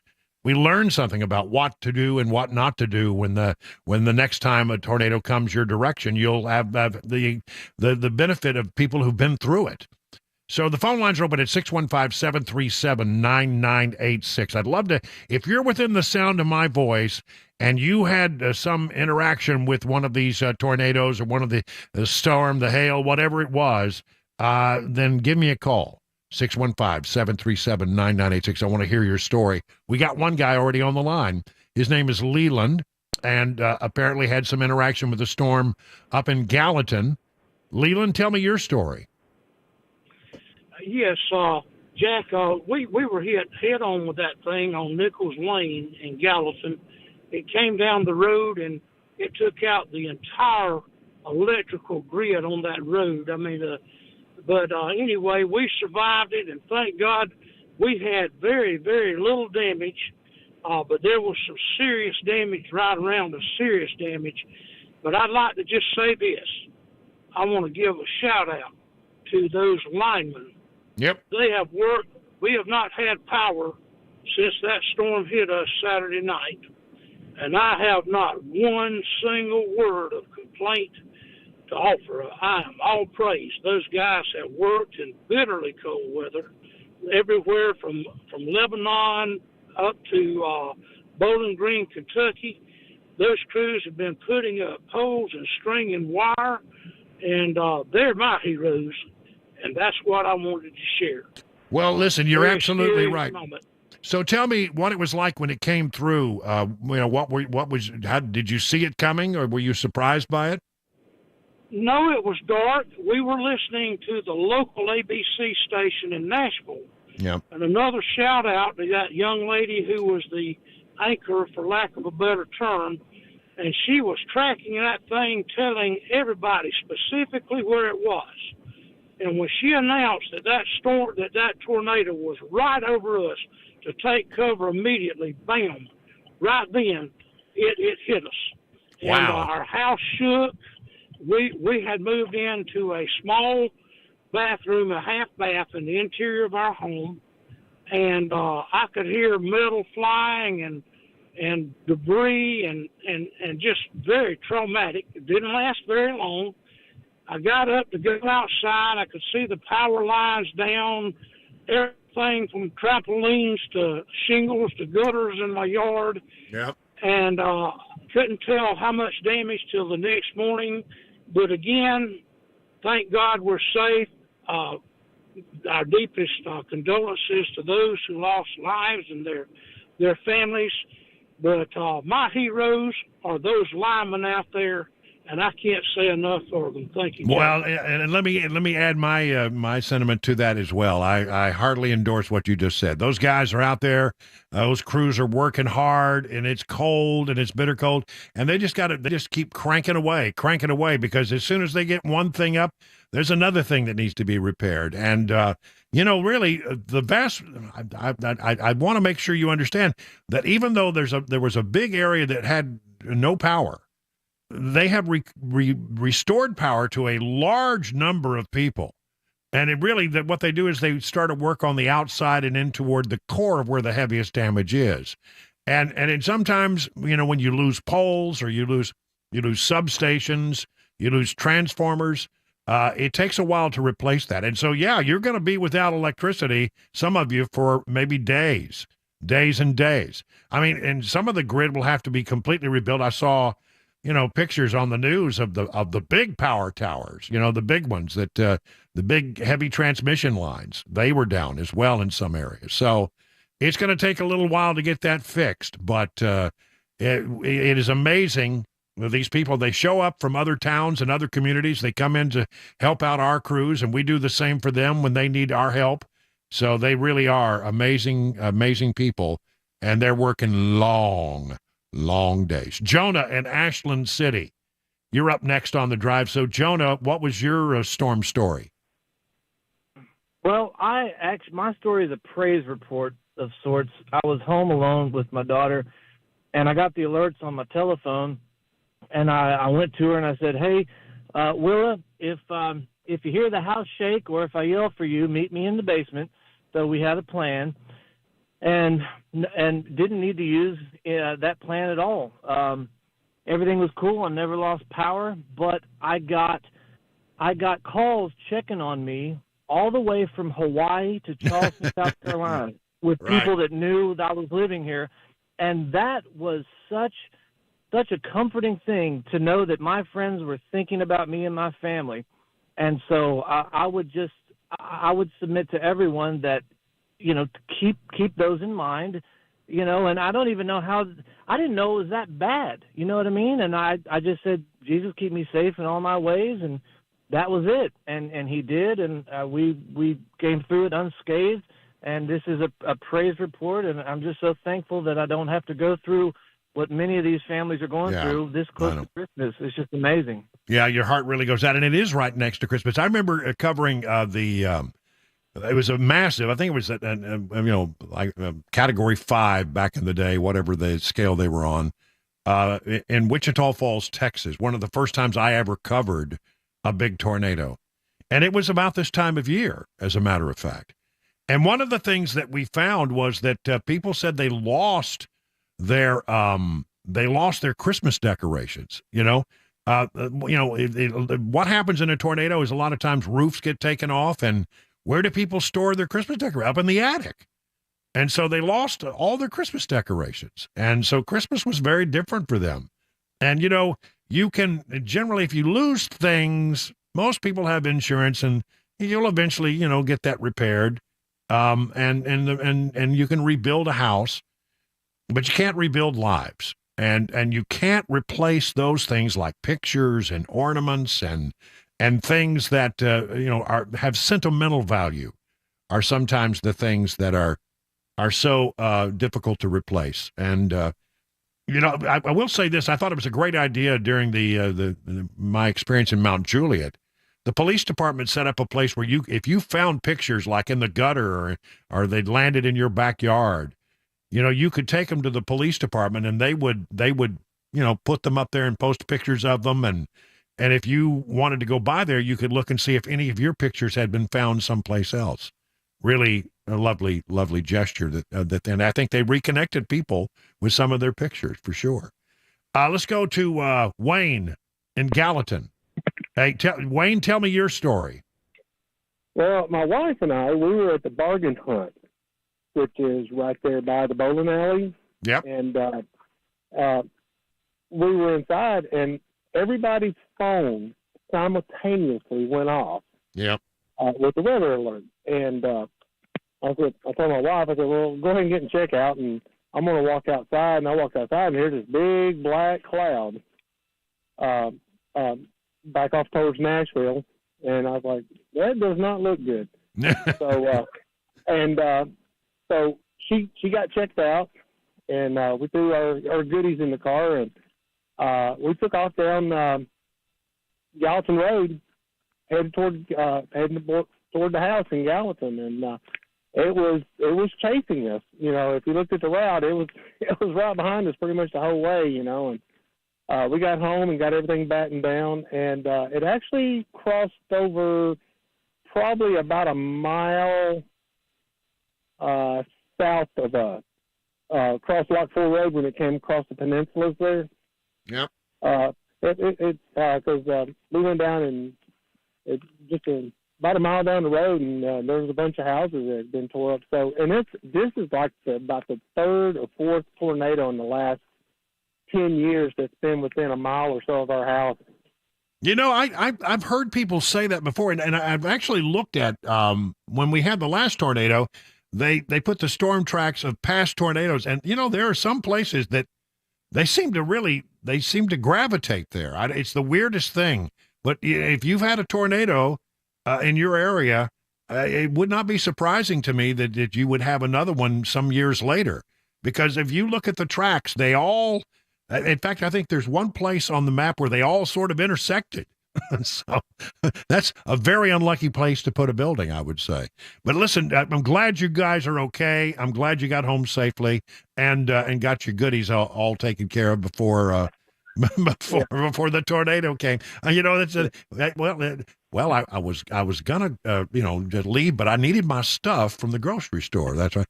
I understand. Let's see. We got Debbie in Murfreesboro. Debbie, you're on with Brian on the drive. What do you say, Debbie? What is your storm story? Hey, Brian. Well, I just wanted to make a couple of comments.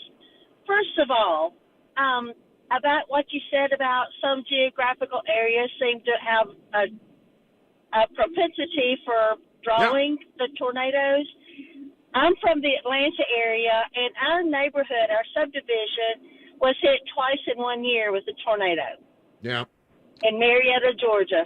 Yeah. And that does happen. It is based on the topography and whatever. Okay. The second thing I wanted to comment was, is there any way we can look to the National Service to have some kind of I know we've got the watch and then we've got the warning, but so many people, when the phone started going off, with the warnings, that was too late to be getting to a safe place. Yeah. Is there any way we could have some kind of I don't know, let the masterminds figure it out, but we need something more than, today there might be something coming our way, and then, it's here. Yeah. Well, I think you would make a good point. I will say that my experience was that I got when I went through my tornado in Mount Juliet the last time around, my phone went off a good 10 minutes easily before it came through Mount Juliet. So, I really did get some lead time. In fact, what I did was I've told the story many times. I got in my truck and went to work. I was working mornings then, and I thought, well, I need to get to work because I knew that Nashville had been hit, and I knew that it was coming my way. And so I left, and while I was gone, I mean, I barely cleared the neighborhood, and that thing came through and took out the two houses directly to my east and heavily damaged the house that I was living in. So, I mean, we did get warning, and thank goodness for it. And somebody else mentioned, the weather people on the TV stations, I mean, they take it very seriously here. And great work. I mean, they started about 2:00 in the afternoon, and they were just still, working, late into the evening because, their viewing area is so large, and they have to provide that kind of coverage for, even it may be clear where you are, and maybe it's already passed through your area and you did fine, but there are other areas that are about to get hit and they have to stay with it for a long, long time. And I think they did a great job. 22 minutes now past the hour of 5:00 on Super Talk.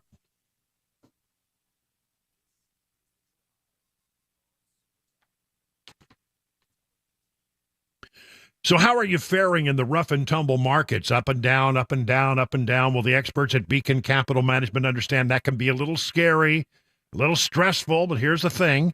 Beacon Capital Management has a plan to assess where you are and then help you make any mid-course corrections that might be needed. Wouldn't it be great to have peace of mind that you're on the right path to retirement? Beacon can provide that reassurance. It starts with a simple phone call, 615-488-9303. The experts at Beacon will take it from there. I mean, you have nothing to lose except for all of the worry. So get started today by calling that number again, 615-488-9303. At the end of the process, you'll be able to rest easy knowing you have a plan that meets your retirement goals. Replace the worry with confidence that you're on the right path. Again, the number, write it down, 615-488-9303. The experts at Beacon stand ready to take your stress away, and you can learn more at their website about all the things they can do for you. AskBeaconNow.com. Today's show happened because I saw a comment. He said, why don't you do something on doves and dove fields and how to find them and things like that. So yeah, all right. Good idea. It's past the opening day, but like you said, it can work. Yeah. Because the season is long. It runs for 90 days and there's 3 segments, so we're going to cover all that today. Let's rattle off the season. September 1 through September 28th is the first segment of Dove, and then October 14th through November 5th, and then December 8th through January 15th. 15 is your bag limit. So September 1 is opening day, and that's at noon in Tennessee. September 1st has been one of those days. I mean, you'll see guys. I mean, they'll take off work. Have big cooking and getting together with friends, and it's kind of neat to see. Yeah. Historically, it's a huge social event. I'd say the majority of the hunters probably hunt opening day, opening weekend, and then won't pick up a shotgun until next year. So, we have 2 other segments besides this one. Running in October, and then even all the way through January 15th. There's a lot of opportunity throughout the year. On our website, tnwildlife.org, on our homepage, you can click the button there to dove hunting info and fields is what the button's titled. It's got all the information on dove hunting. You can find the fields there. So let's talk about how to find a field. You click on Region 2, it pulls up the options that are available, and get down to Bart Camp Barrens, and you see it's open statewide. So the hunting's not over there. There's still opportunity. Even though we had a big opening day, let it die down a little bit and get back in there. You're going to have some good hunting, I think, there, sounds like, anyway.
Tracking tornado recovery efforts across the mid-state and Ukraine President Volodymyr Zelensky in our nation's capital. 5:30, Super Talk 99.7 WTN.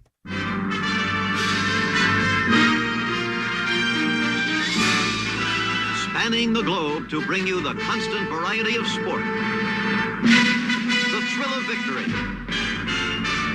and the agony of defeat. All right, it's time for Mac Morey's Wide World of Sports. It's a fan favorite here, and here's the host of our program.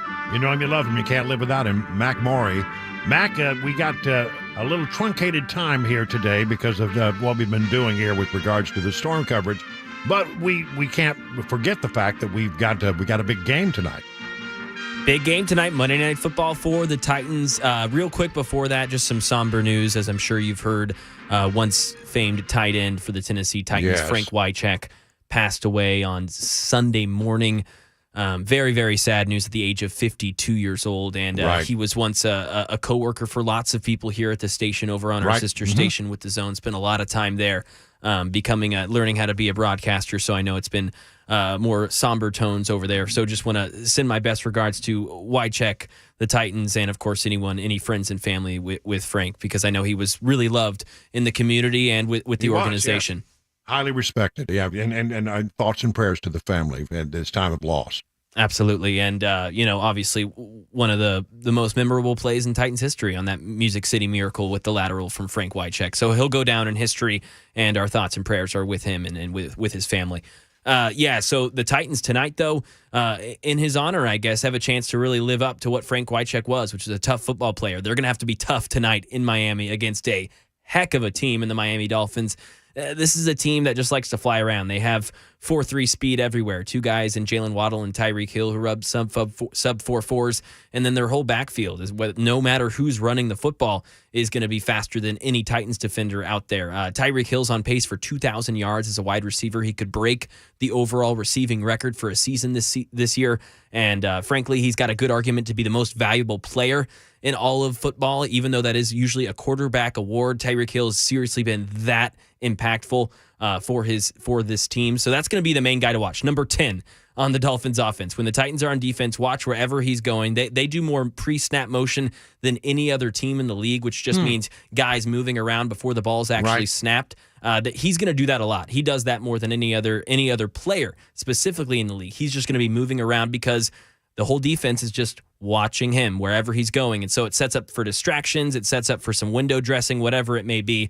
For the Titans tonight, let's just watch another game of Will Levis just getting in the rhythm here. This is going to be a hostile environment, primetime football, and in a stadium that's going to be ready to go. I mean, this is a Dolphins team that's battling for the number 1 seed in the AFC. It's the first time they've done that as a team in ages. So they're going to be hyped up, and this is a Titans team that maybe hasn't had the best go of things here this season, but obviously has to put their best foot forward and just try to see what they can do here tonight to bring a win or at least bring a close game.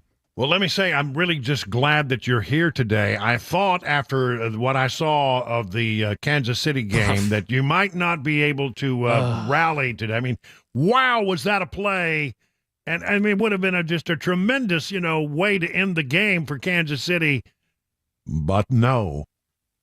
Player offsides on offense, which just never happens. I mean, first of all, that was an amazing play. Amazing play. It was an amazing play. And it was on the day again that Frank Wycheck passed away, a tight end who performed one of the most famous laterals, and then boom, Travis Kelce, tight end, performing another lateral. It was almost going to be poetic, and just another boneheaded move by what's been a team riddled with mistakes in the Kansas City Chiefs this Mahomes season. was not happy.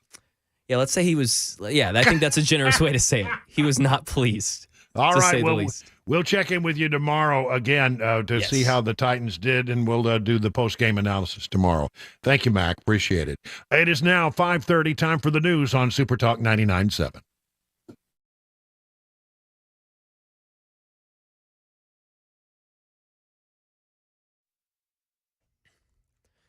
.531, I'm Mac Morey with your top stories. Right now, 40 degrees in Nashville. Full weather forecast. Latest traffic report headed your way in about 5 minutes.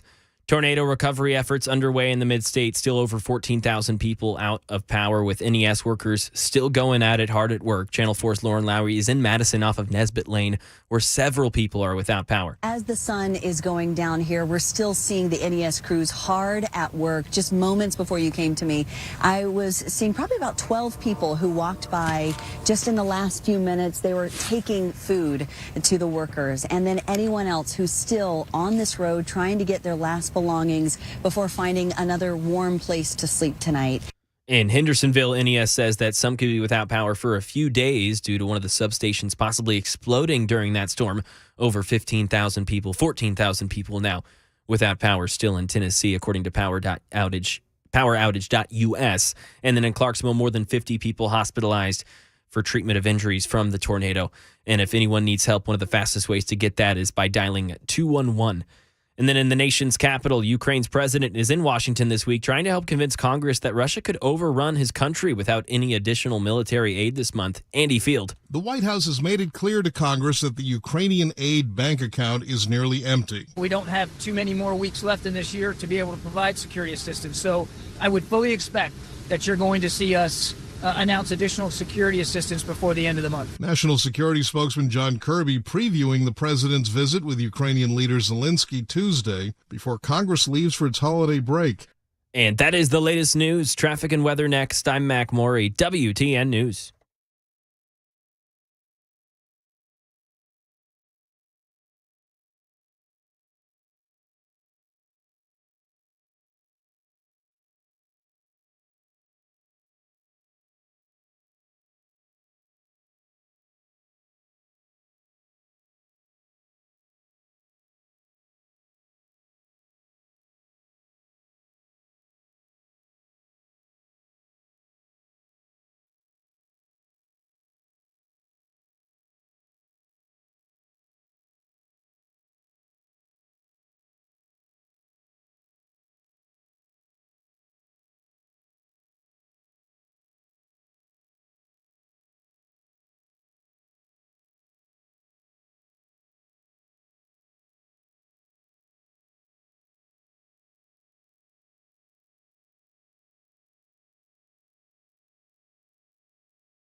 Let me tell you about the folks over at Busy Bee. If you wake up and you've got a problem with your air conditioning or heating or your heater this time of year, just give them a call at 615-775-7833. They'll buzz right over to your house.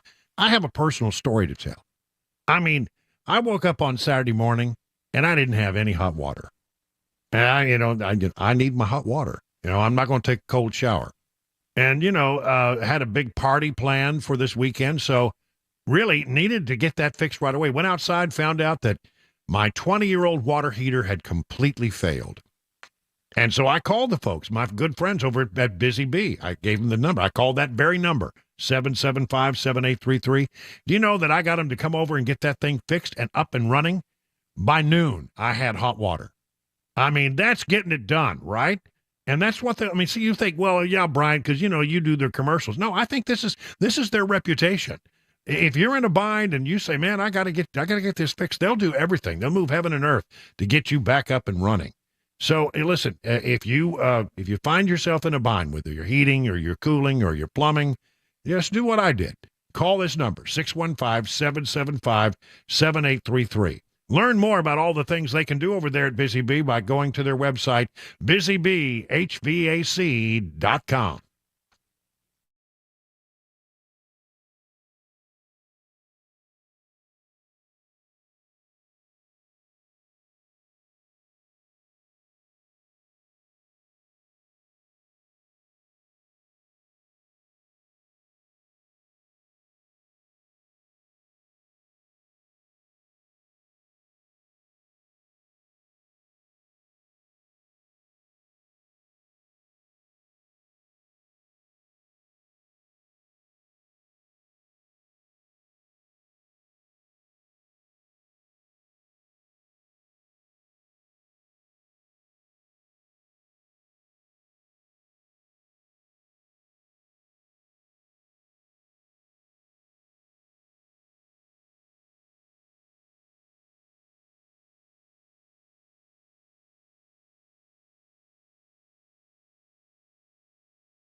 "38 minutes now past the hour of 5 o'clock. We've been doing something a little different today. We've been hearing stories from people talking about their interaction with the tornadoes that we had on Saturday night.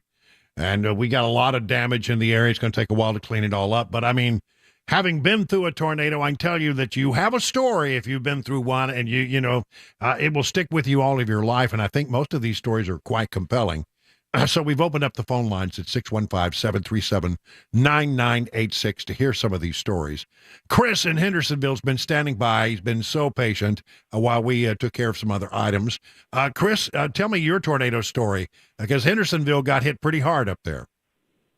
Yes, sir. Thank you for taking my call.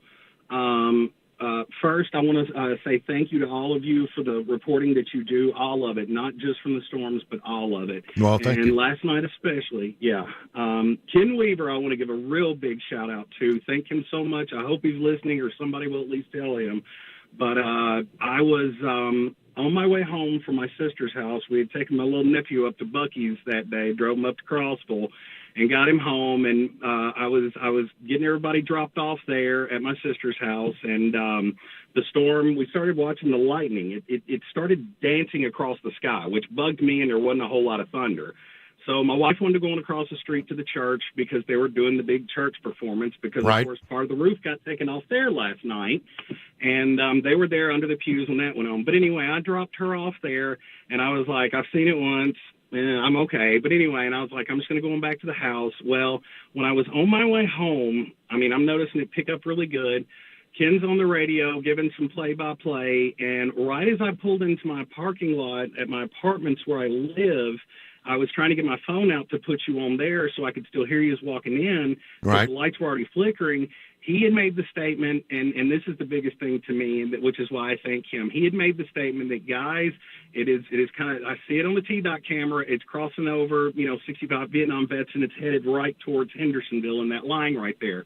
Well, I immediately knew I could get to a safe place because I was home. I kicked about 3 Amazon gifts or packages sitting outside, barreled into my restroom in my house and locked myself in.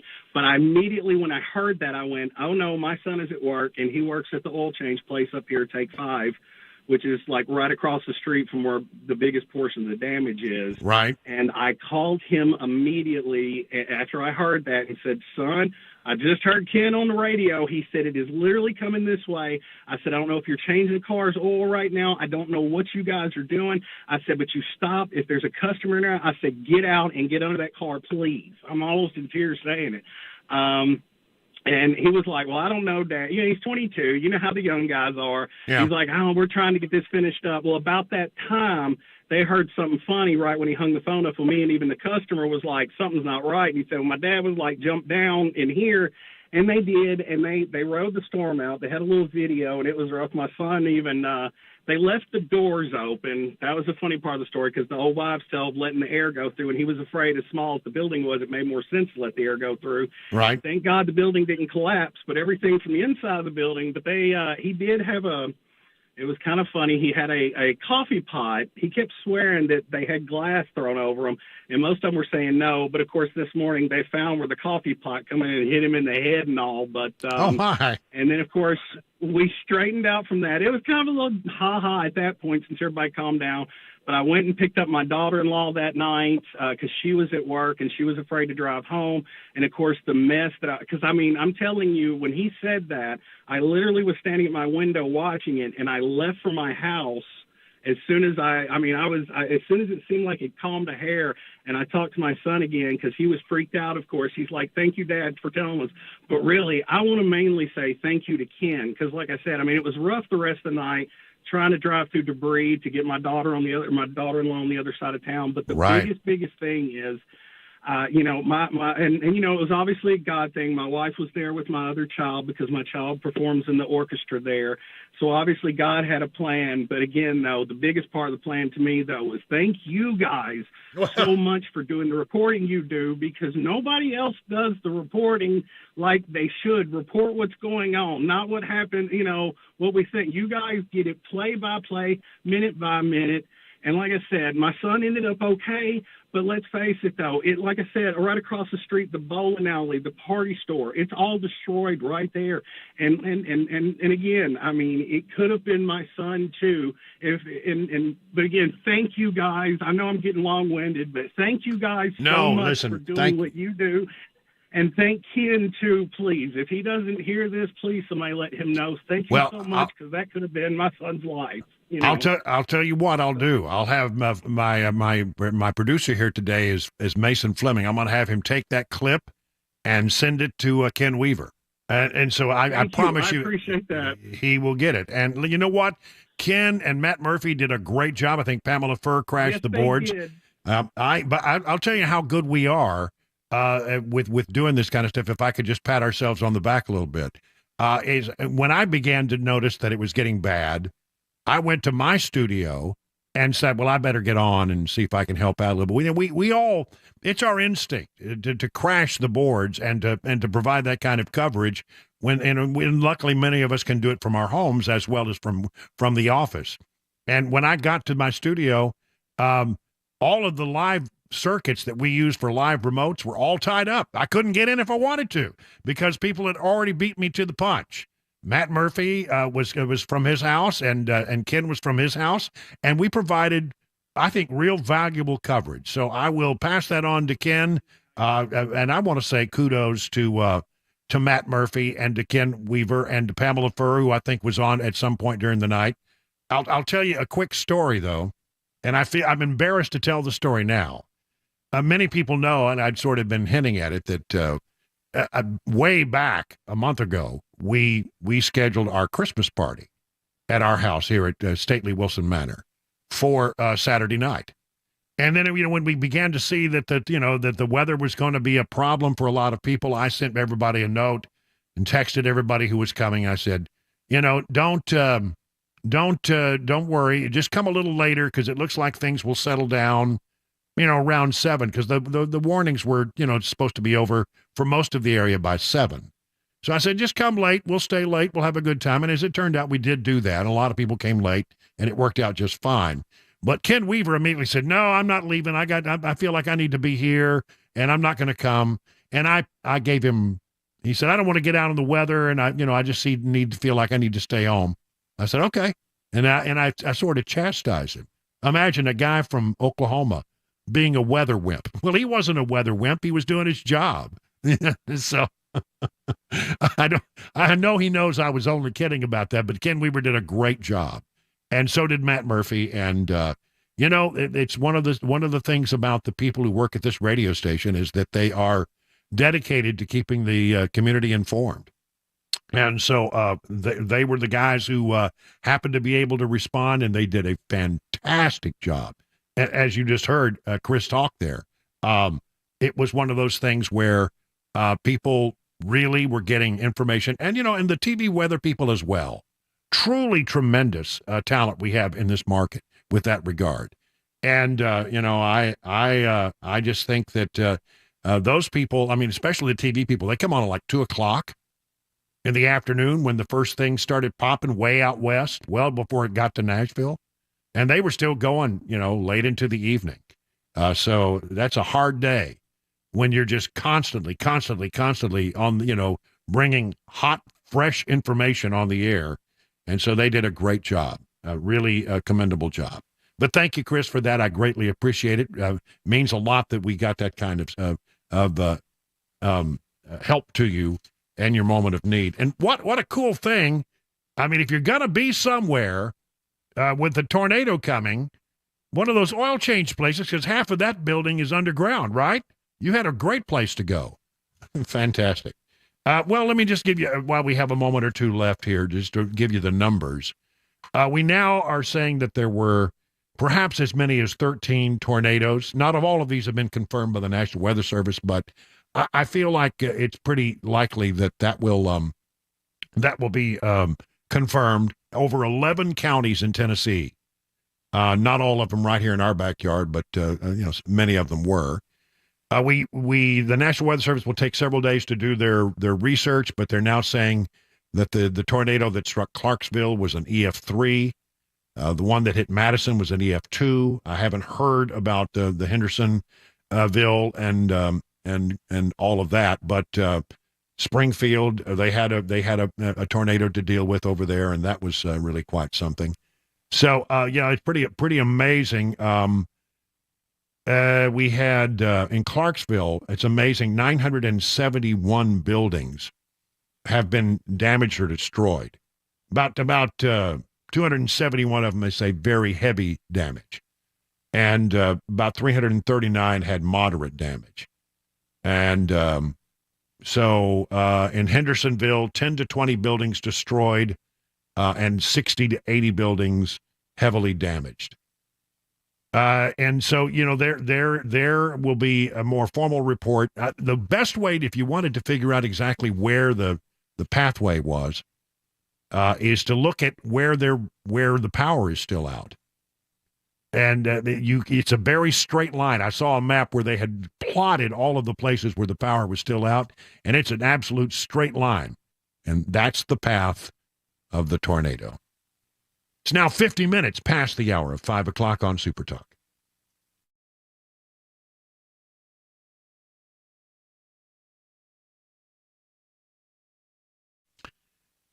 Now's the time to leave the pain in 2023. That's right. Get on the right path and be pain-free in 2024 with help from the Wellness Institute of Nashville. You see, the 2023 special is in its final month. Here's what it is. You go in, if you're a new patient, you get your diagnosis, you get all of the things that you need in the way of advice and a treatment plan. You get a diagnosis, the whole 9 yards, $23. I mean, really, you got that on you, right? But it's listen, it won't be that way for long because 2023 is almost over. If you've been diagnosed and getting treatment but still have chronic pain, maybe you should go to the Wellness Institute of Nashville. Dr. Mitchell, Dr. Ashley have tremendous success in providing correct or missing findings from MRI reports. They can give you the thing that other people missed and then come up with a thoughtful, customized treatment plan. If you're a new patient, bring your MRI report in for analysis or let Dr. Mitchell or Dr. Ashley do their own x-rays. Then you'll get your first treatment for $23 with state-of-the-art therapy and equipment. You are more than a number at the Wellness Institute of Nashville, and they care about helping you get pain-free. Here's the number you need to know, 615-246-5009. Learn more at painisbad.com. Hey folks, I'm Paul Winkler. One of the things I've been hearing a lot from people lately is the concern about the dollar crashing. And you'll see this out there on the internet all over the place, articles written about it. And the idea is that the Russian and Chinese, those countries are looking at getting together and creating their own currency that will compete against the US dollar as a reserve currency. Now, for many, many decades, there have been other currencies that have been trying to vie for that status. And there's a possibility that you're going to have some that are going to encroach on that a little bit. But is it that big of a thing to worry about? Well, number one, last year, the Chinese currency made up very little of any kind of world trade, number one. But what is it that's really going on underneath the surface? A lot of it is trying to sell you newsletters and investments that you probably ought to stay away from. For example, one of the things I see is, well, you ought to buy gold because the dollar's going to crash. And you see all of these commercials out there, and I say, well, wait a minute, wait. They're trying to get you to buy gold with your what? They're looking to take your dollars. If they really believe what they're saying, why would they take your dollars for their gold? Number one. Number two, how do you protect yourself against these valuation changes in various currencies? Well, let me explain it this way. Let's say that you had a currency called the clam.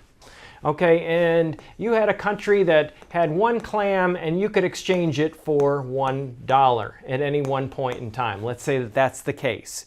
And you had a widget that was sold by this country and you could buy that widget in that country for one clam. So you take your $1, you exchange it for a clam, and then you got your widget. Now, what if the dollar weakens? Well, what happens, now this clam is the same, right? Nothing different here. It's the same deal. But instead of $1, now it takes $2 to get the clam. Now, what happened? Your widget just doubled in price from your perspective as an American. Well, how do we use this to our advantage? As an investor, we want to make sure that we don't just myopically only focus on U.S. stocks. And that's a big mistake investors made from 2000 through 2010 and other periods in history, in the 1970s, the late 1980s, and so on and so forth. What we want to do is we want to make sure that we have good international diversification, because if the dollar weakens, then those international investments go up in value. So it's very, very important to know how globally diversified you really are as an investor. You want to learn more? Call us up for a free 15-minute consultation at paulwinkler.com, paulwinkler.com, and we'll walk you through what we do and see if we can be of help to you, the investor out there that is so often being sold things that they really don't need to be buying.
Tracking tornado recovery in Middle Tennessee and how to avoid scammers who are going to take advantage of people in vulnerable positions.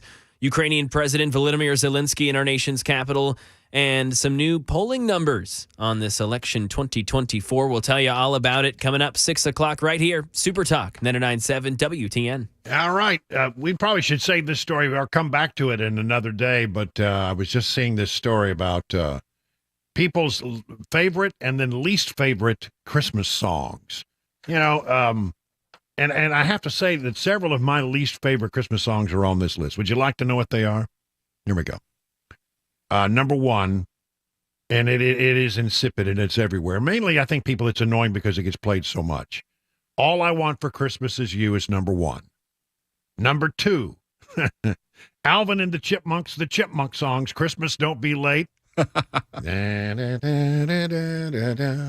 I Still Want a Hula Hoop. Okay, Feliz Navidad is number three. I'm surprised by that. Really? A Holly Jolly Christmas by Burl Ives is number four. Baby, It's Cold Outside, number five. Deck the Halls is number six. John Lennon's song Happy Xmas, War is Over, is number seven. White Christmas is number eight. Number nine, it's on my list. Oh, yeah. Wonderful Christmas Time by Paul McCartney, which is strange because I really like the Beatles generally. And number 10, Do You Hear What I Hear? They left out the one, though, that it's on my list and a lot of people's list. The 12 Days of Christmas. I mean, come on. Honestly, that's just too much. 4 or 5 days of Christmas would be plenty, I think. Don't you imagine? It's a little repetitive for my taste. Get to the 5 golden rings and then call it a day. That's what I say. 58 minutes now past the hour of 5 o'clock on Super Talk 99.7 WTN.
.601, I'm Mac Maury with your top stories. Currently 40 degrees in Nashville. Latest forecast traffic report upcoming in 5 minutes.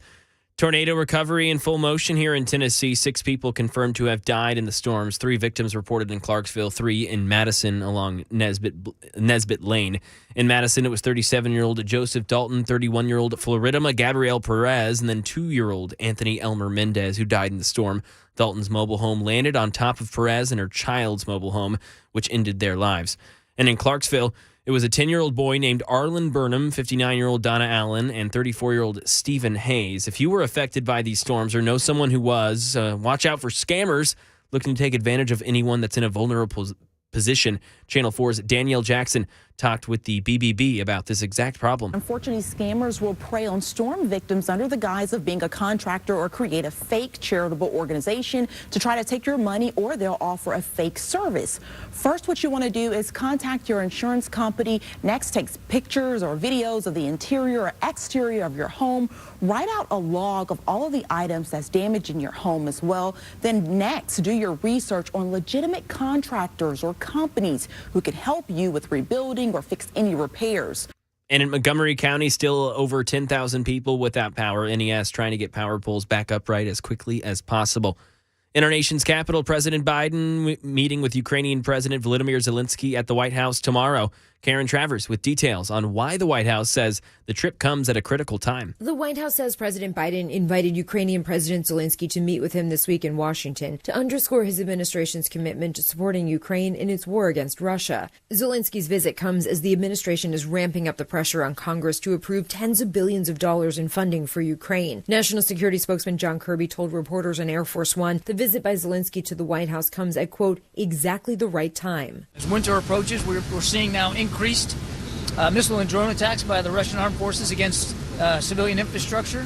And the Joe Biden administration and U.S. Congress have directed more than $75 billion in assistance to Ukraine since the war began.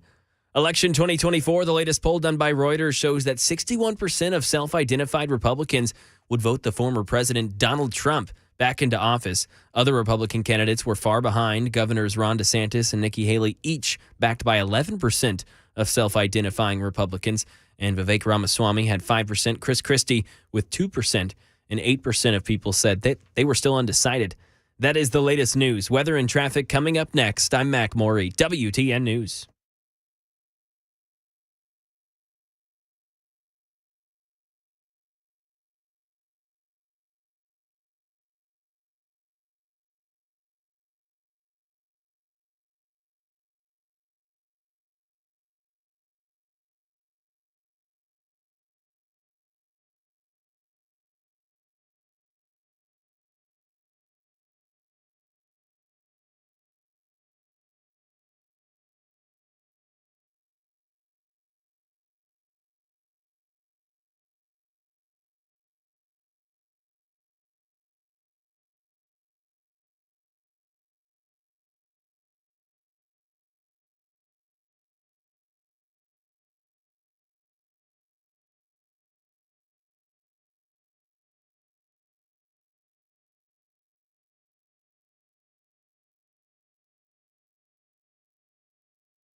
It's 8 minutes now past the hour of 6 o'clock on Super Talk 99.7. It's hour number 4 of The Drive on this Monday, December 11th. So glad that you're with us here for The Drive. We've had a very interesting show.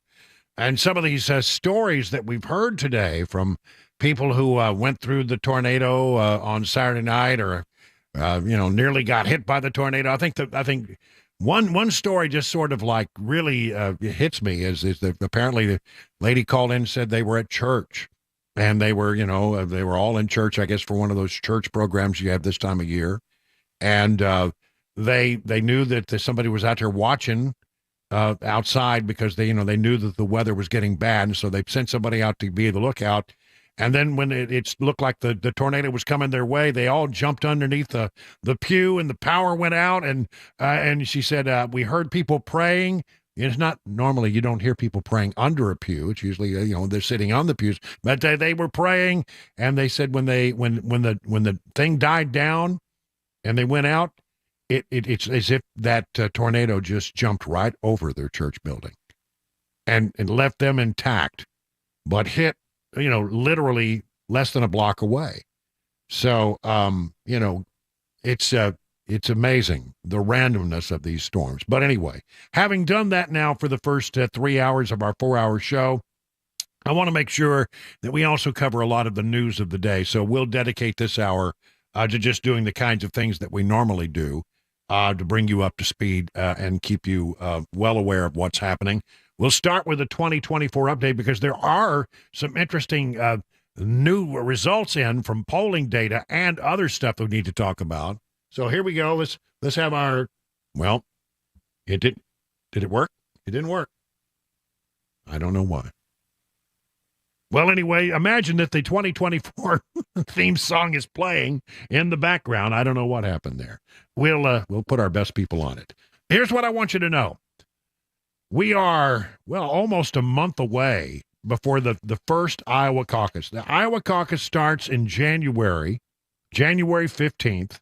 Is when the good people of Iowa will be going and caucusing, and so it's always important about this time of year to look at the Des Moines Register poll. The Des Moines Register is the most respected polling that you get out of Iowa, and so when that poll comes out, everybody pays rapt attention because it gives you an idea how the first round of voting is likely to go. Now, what we're doing here is we're picking our nominees, right? So on the Republican side of the equation, the Des Moines Register poll shows that Donald Trump has a 32-point lead over DeSantis, and a little more than that over Nikki Haley. So here from the Wall Street Journal, the survey shows 51% of likely GOP caucus goers say Trump is their first choice out of 7 candidates tested. 19% pick DeSantis, 16% select South Carolina Governor Nikki Haley. They are followed by entrepreneur Vivek Ramaswamy at 5%. Chris Christie is at 4%. Others received 1% or less. The numbers show Trump building a lead ahead of the January 15th Iowa caucuses, while his challengers are barely moving or are completely stalled. He gained 8 percentage points since the last Iowa poll in late October. DeSantis has picked up 3. Haley is pretty much where she was. Haley has drawn the most attention because her polling is stronger in New Hampshire, which has a more moderate electorate. The Republicans in New Hampshire are not like the Republicans here in the Deep South. Holds the big first primary 8 days after Iowa. The poll is the most closely watched in the state, led by the Des Moines Register newspaper, NBC News, cable TV provider Mediacom, and Iowa caucus campaigns are known for shifts in the final weeks before balloting. A major realignment would be needed, however, to topple Trump from his lead. The survey shows that 49% of those folks say their minds are firmly made up. 46% said they could still be persuaded to support another candidate. Trump leads with every demographic segment broken out by the poll, and 5% say they have yet to select a first-choice candidate. The 3 percentage points gained by DeSantis since late October come after he recently completed his goal of visiting all 99 counties in Iowa. Retail politics, very important in the state of Iowa. Since the last Iowa poll, he has secured the endorsements of the state's GOP governor and a high-profile Christian conservative leader. The churches in Iowa really do carry a sort of a lot of weight. A lot of people, go to church before, the caucus, and they all compare notes. Well, who are we going to vote for, Pastor? Who are we going to vote for? I mean, I've been there. I've watched this whole thing go on. And often, it changes. I mean, you hear a lot of people, say, well, I don't know. The smart thing to do would be this, or the smart thing to do would be that. And I've seen it go from one extreme to the other. And what really is interesting is there are a few really crucial caucus centers where they meet for their caucuses, where the candidates actually show up to make their own appeal. Usually they have people who do it for them in many of the caucus locations, but in some of the really key positions, like in Ankeny and right down in downtown Des Moines, there are some really key places where the candidates will actually show up to pitch themselves.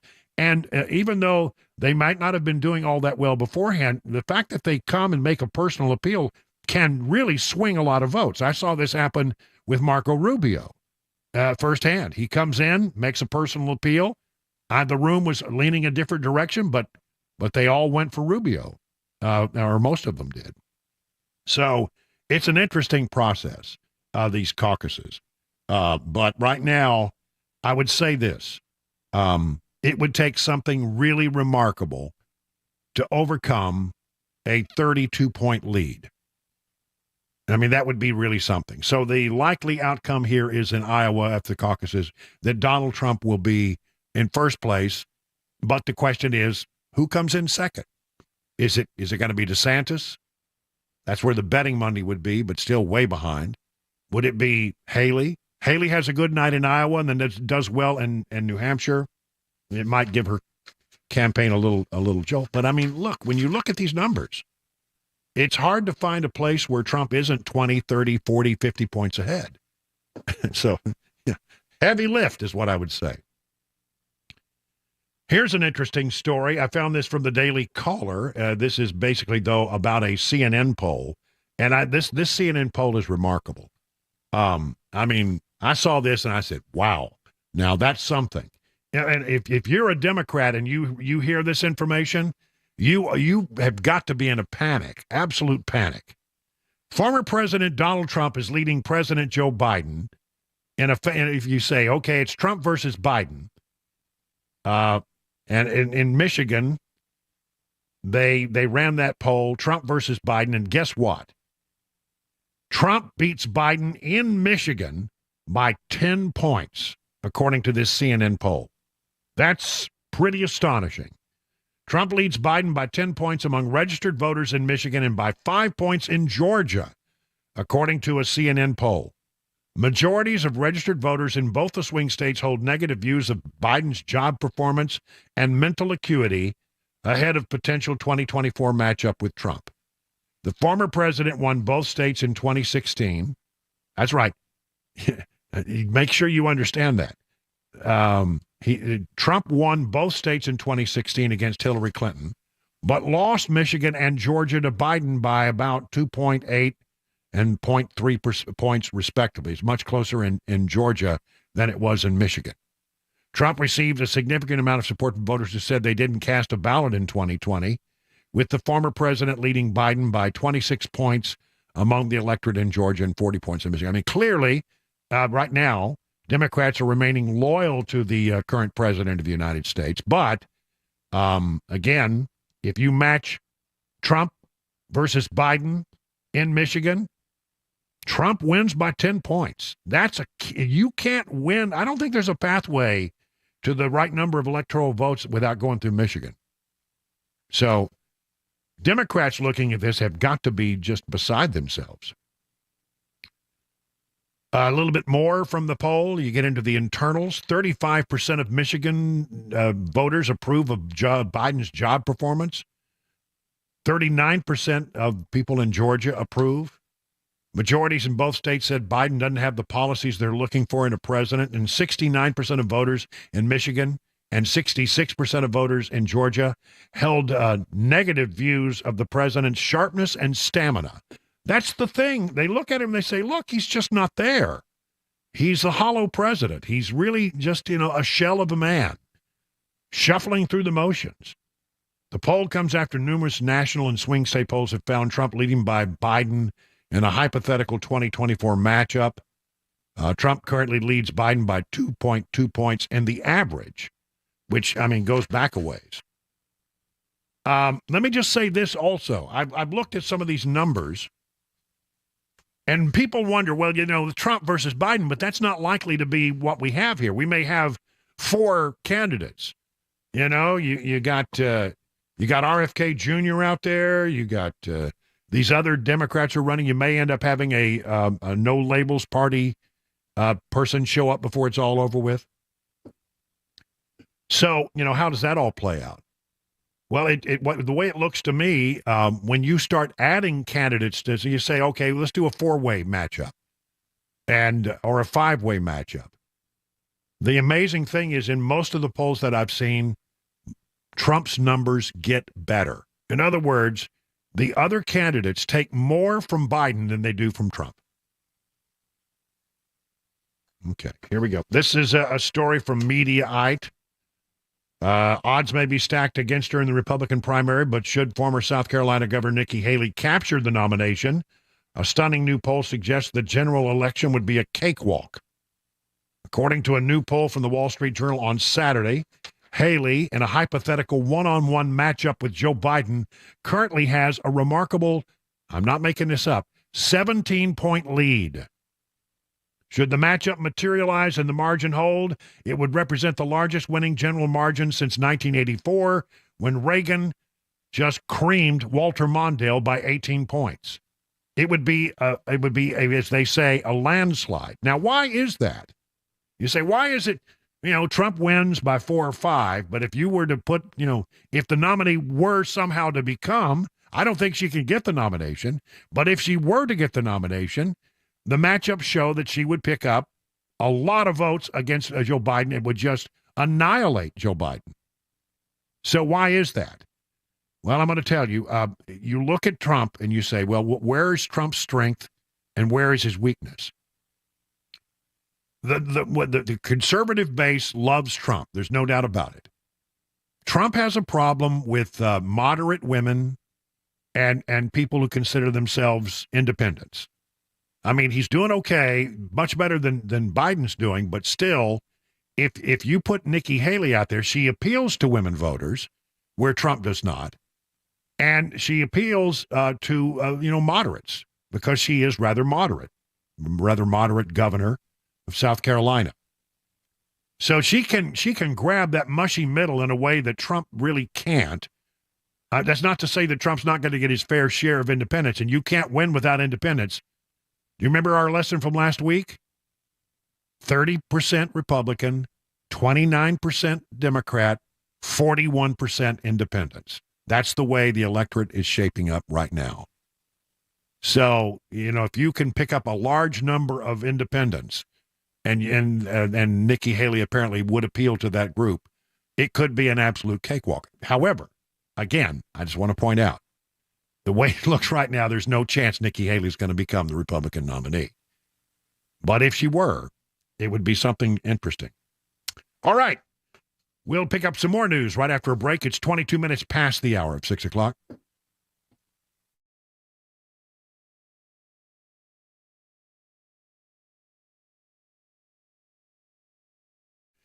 Big news from DT McCall's. If you've been thinking about buying a gun safe, now is the time to take action. You see, gun safes are sales tax free in Tennessee. That's right, sales tax free.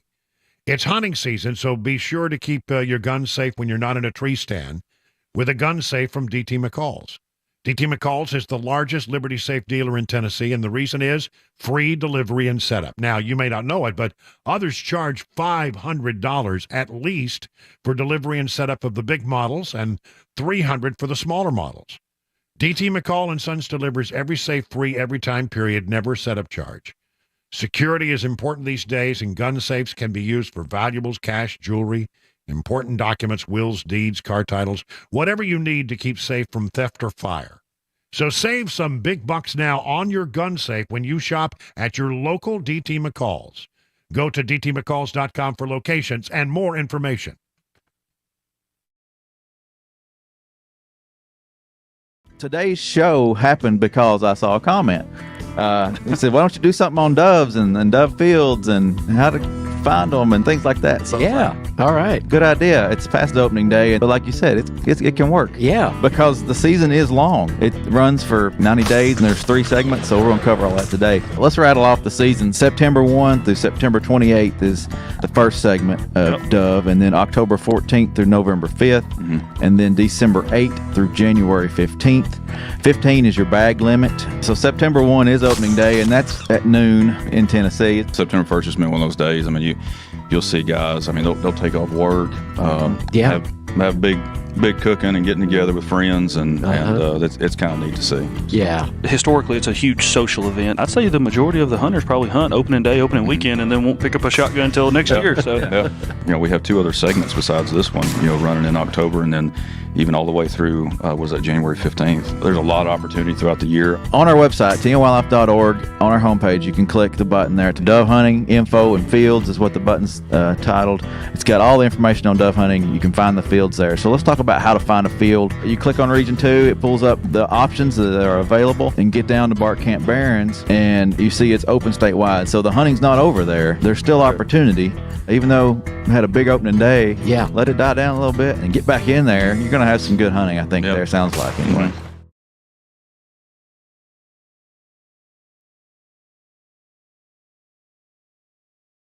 Awaken 180 is my solution for weight loss. Laughing, learning, friendships.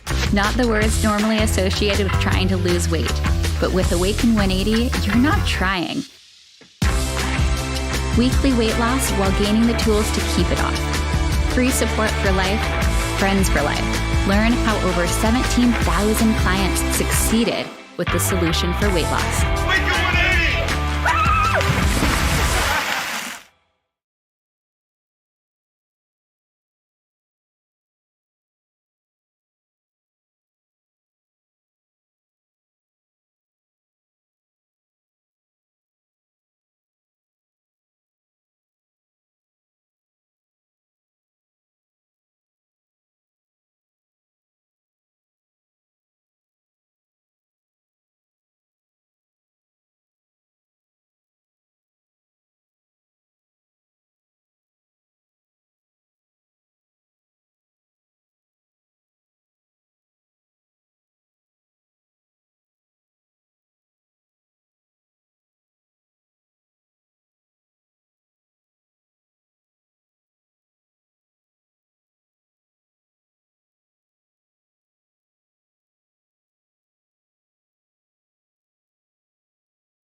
All right, thank you, Mac Maury, with the news coming up here in just a moment. We were talking about poll numbers, and, everybody says, look, it doesn't matter how good the poll numbers are. I hear this all the time from folks.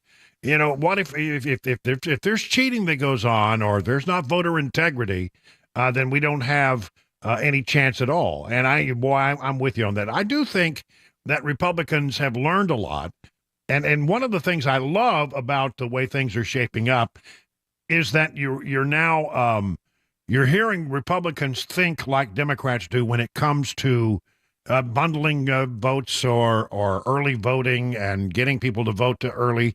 We really have got to do that. Part of the problem is that life intervenes sometimes. So, the Republicans, as always said, would show up on election day. And the Democrats, they voted early. Well, really what happens is you have every intention of being there on election day, and then somehow, something happens in your life and you didn't get by to vote. And so, if you took advantage of early voting, your ballot would already be there. And then so now Republicans are thinking in that regard, trying to get everybody to vote early, and also where it is allowed, the bundling is going to be something that Republicans are doing that they've never done all that well. Now, Democrats are pretty good at it. They've been doing it for a while.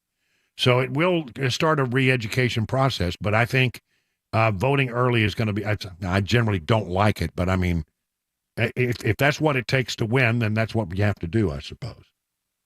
Okay. Speaking of voter integrity, at least 5,600 federal-owned ballots cast in Arizona in the 2020 election without U.S. citizenship proof. Arizona is one of the only states to have bifurcated elections, says a former Arizona Assistant Attorney General Jennifer Wright. And more than 5,600 federal-only ballots were cast in the 2020 presidential election without proof of U.S. citizenship required by the voters who cast them, according to data from the state's counties. Arizona is a state with the unusual situation in which residents who provide proof of U.S. citizenship can vote in all elections, while others may vote only in federal elections, resulted in ballots cast by voters who haven't proven their U.S. citizenship. Arizona law requires residents registering to vote in the state to provide proof of U.S. citizenship. However, after the Supreme Court ruled in 2013 that Arizona must accept U.S. voter registration forms because of federal requirements under the 1993 National Voter Registration Act, the state allows residents registering to vote who don't provide proof of citizenship to receive ballots for federal races only. Federal voter registration forms require those filling them out to sign a sworn declaration that they are a U.S. citizen, but you don't have to prove it. You don't have to show something that proves that you do, like, a birth certificate or, a passport or something like that. So there were 5,600 votes that fell into that category. Really something. The laws are being tightened up, but there's still ways to game the system, as we have seen in the past and will likely see again. 6:30 now on Super Talk.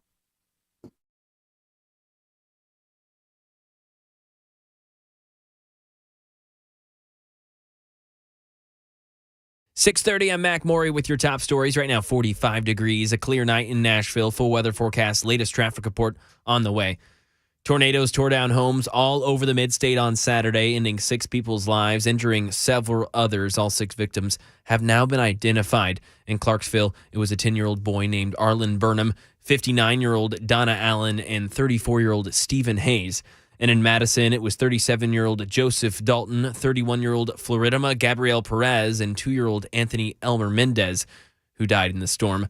Dalton's mobile home landed on top of Perez and her child while they were inside their mobile home, ending their lives. And Channel 4 is there in Madison speaking to survivors from the storm. Well, I was upstairs and the tornado busted through the window. It picked me up, twirled me around, dropped me back down on the floor, and the whole ceiling fell in on me. The firemen finally got me out, but the rain was, the rain was pouring down so hard. I mean, I bet I was in there at least 2 hours before they even got me out of there, yeah. Governor Lee now requesting FEMA assistance today for 9 counties: Cheatham, Decatur, Dixon, Dyer, Gibson, Lake, Obion, Stewart, and Weakley counties. And if granted, FEMA will reimburse jurisdictions for eligible work or provide direct operations assistance.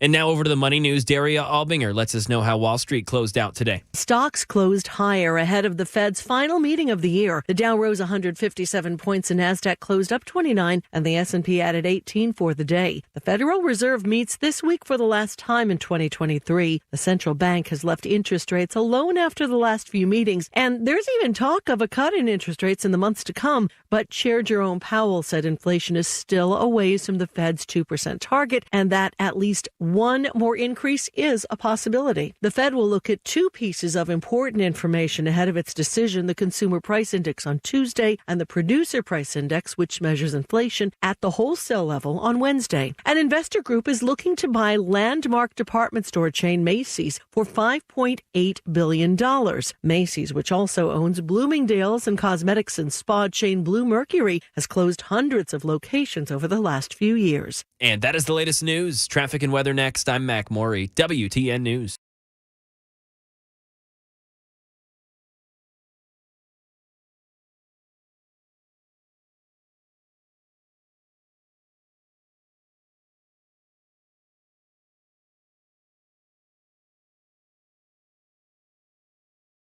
from the Paul Winkler Investments WTN Traffic Center.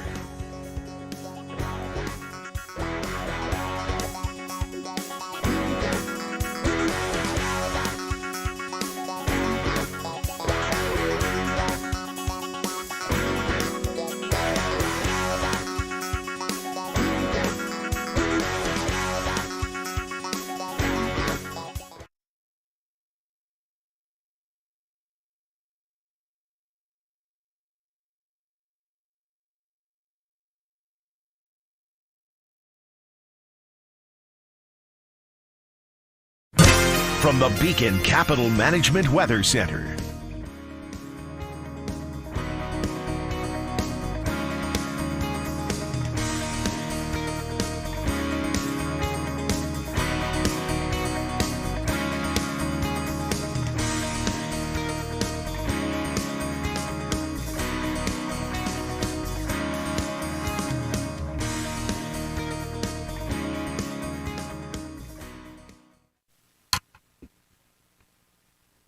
Let me tell you about the folks over at Legend Steakhouse. If you are headed at home tonight and you're thinking, man, I'm telling you what, one of those steaks from Legend Steakhouse, that'd be great.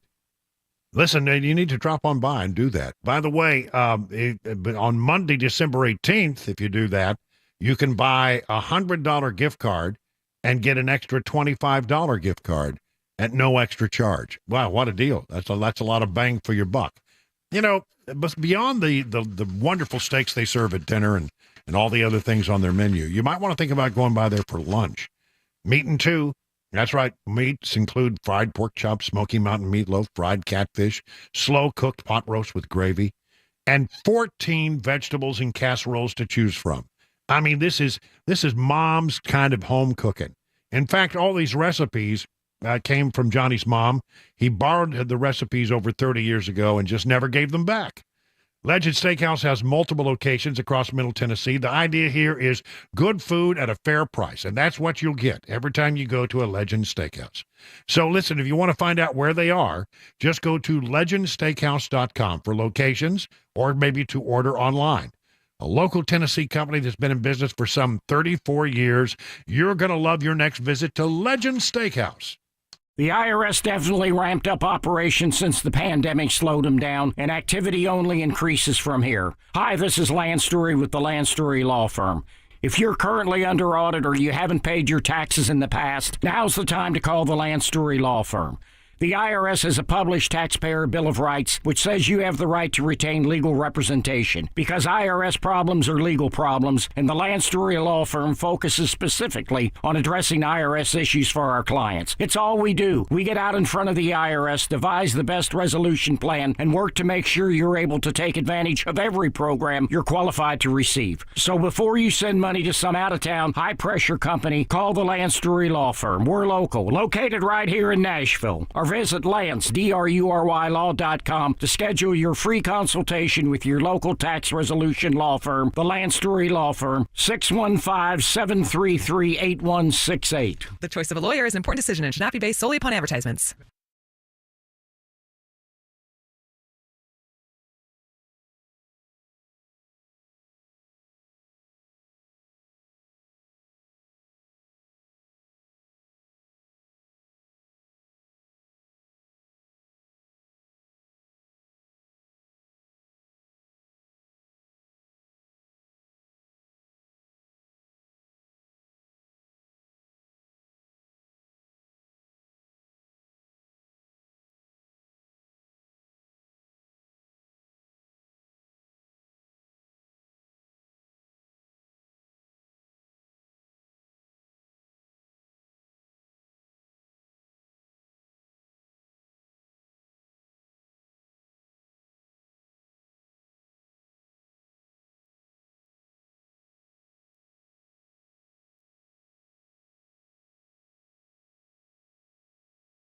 Roof leaks never come at a good time. If you discover a roof leak in your home or business, don't just assume you need to replace your roof. I'm Tim Leeper with Tim Leeper Roofing, and our team can assess your roof and discuss options with you. Think about it. Why spend several $1,000s to replace your roof when you can get another few years out of it? I'm sure you can find something to do with all that money you didn't spend on a new roof. Call us at 615-553-2782 or online at timleyperroofing.com.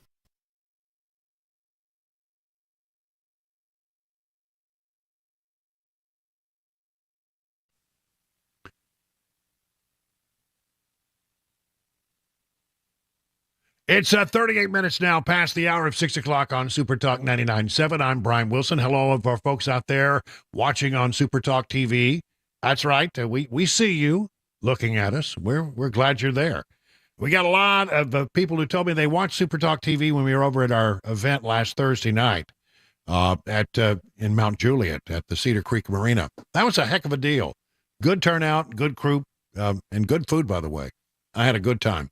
Good catching up with all you good people who listen to this program, and nice to, to actually meet some of you face to face. One of the things, though, that we heard while we were there, we were, about halfway through our little broadcast over there when we found out about the new charges that have been brought against Hunter Biden.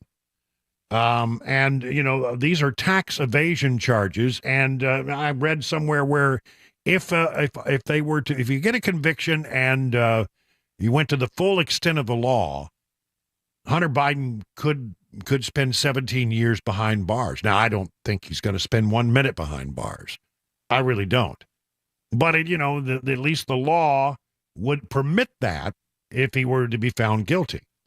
So it'll be interesting to see exactly how that all plays out. But one way or the other, the timing on it is pretty interesting because Hunter Biden was supposed to come to Capitol Hill this week and have a closed-door deposition. Now, whether he was going to come or not is still an open question, but now that these new charges are pending, seems like his lawyer might make the case that, we have to defend him in a court of law, so therefore we're not going to come. Now, how this all works out, I don't know, but a lot of people thought that the timing of the charges was a little suspicious. In other words, did the charges come into time so that it would interfere with his deposition scheduled for this week? Representative Byron Donalds thinks maybe that was the case. Well, listen, he's been threatening not to go under oath for weeks now. So the fact that he's now been indicted should not encumber our ability in the House to be able to have, number one, a closed-door session first, to have written testimony under oath, and then for him to be able to move towards an open hearing. But what Hunter Biden wants to do is to use the open hearing aspects of congressional hearings to put on a show, to put on a spectacle, without actually having a deposition of his words under oath before he reaches an open session. So we're not going to let that happen. He needs to sit for the closed-door deposition first. Every witness we bring to Capitol Hill has to do the same thing. He is no different. I'm just wondering if the timing of this indictment on Hunter Biden is a partly cover-up, because the DOJ had this information. They've been sitting on this for a long time, but they decided to indict Hunter Biden the weekend before he was supposed to go under oath in a closed-door testimony. Look, I totally agree. The timing is suspect. And let's take a step back. His attorney, Abby Lowell, says that, the only reason why he got indicted is because his last name is Biden. No, Abby, the only reason that it took so long for him to be indicted is because his last name is Biden, and because House Republicans uncovered this web of corruption surrounding Joe Biden that implicates Hunter Biden and James Biden. And so that is the reason why it's taken so long for this to occur. Well, it's interesting. What will be the Democrat strategy? Well, with these other charges now pending. Interesting. Senator Chris Murphy was asked about that. He's a Democrat. And he said, look, I think, if you ask me truthfully, are these charges against Hunter Biden, are they justifiable? He said, absolutely they are. Hunter Biden has been indicted again on tax charges. Do you think the Hunter Biden prosecution is political, as his lawyer has contended, or do you think that it's legally justified? I think it's legally justified. I think this is a very troubled individual who has done things that are worthy of prosecution, and so I look forward to that case continuing. I think ultimately the American people understand that Hunter Biden is not going to be on the ballot next fall, that Joe Biden is going to be on the ballot, and that this is a president who has led an economic recovery that has been pretty unprecedented. That's, I think, going to be what matters to the American people. Unprecedented in what way? I don't know, but he did say he thought they were justifiable. that, so it sounds like the Democrats are ready to throw Hunter Biden under the bus to save the old man. The old man, by the way, continues to insist. I mean, it's hard to believe that he continues to say this, that he didn't have any contact with Hunter Biden's business partners. He never participated in anything. In fact, he said those allegations are... It's just a bunch of lies. Just a bunch of lies. It's just a bunch of lies. Yeah, don't believe anything that you read. It's just a... It's just a bunch of lies. A bunch of lies. Well, there's just one problem with that assertion, Mr. President, and that is we've got pictures.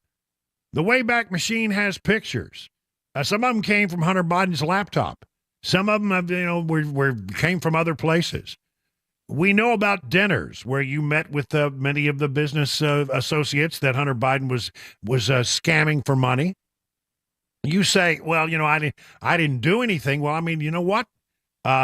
The fact that you were there supporting your son as he shook down all of these foreign entities for money, and what was he selling? He was selling the family name, access to you.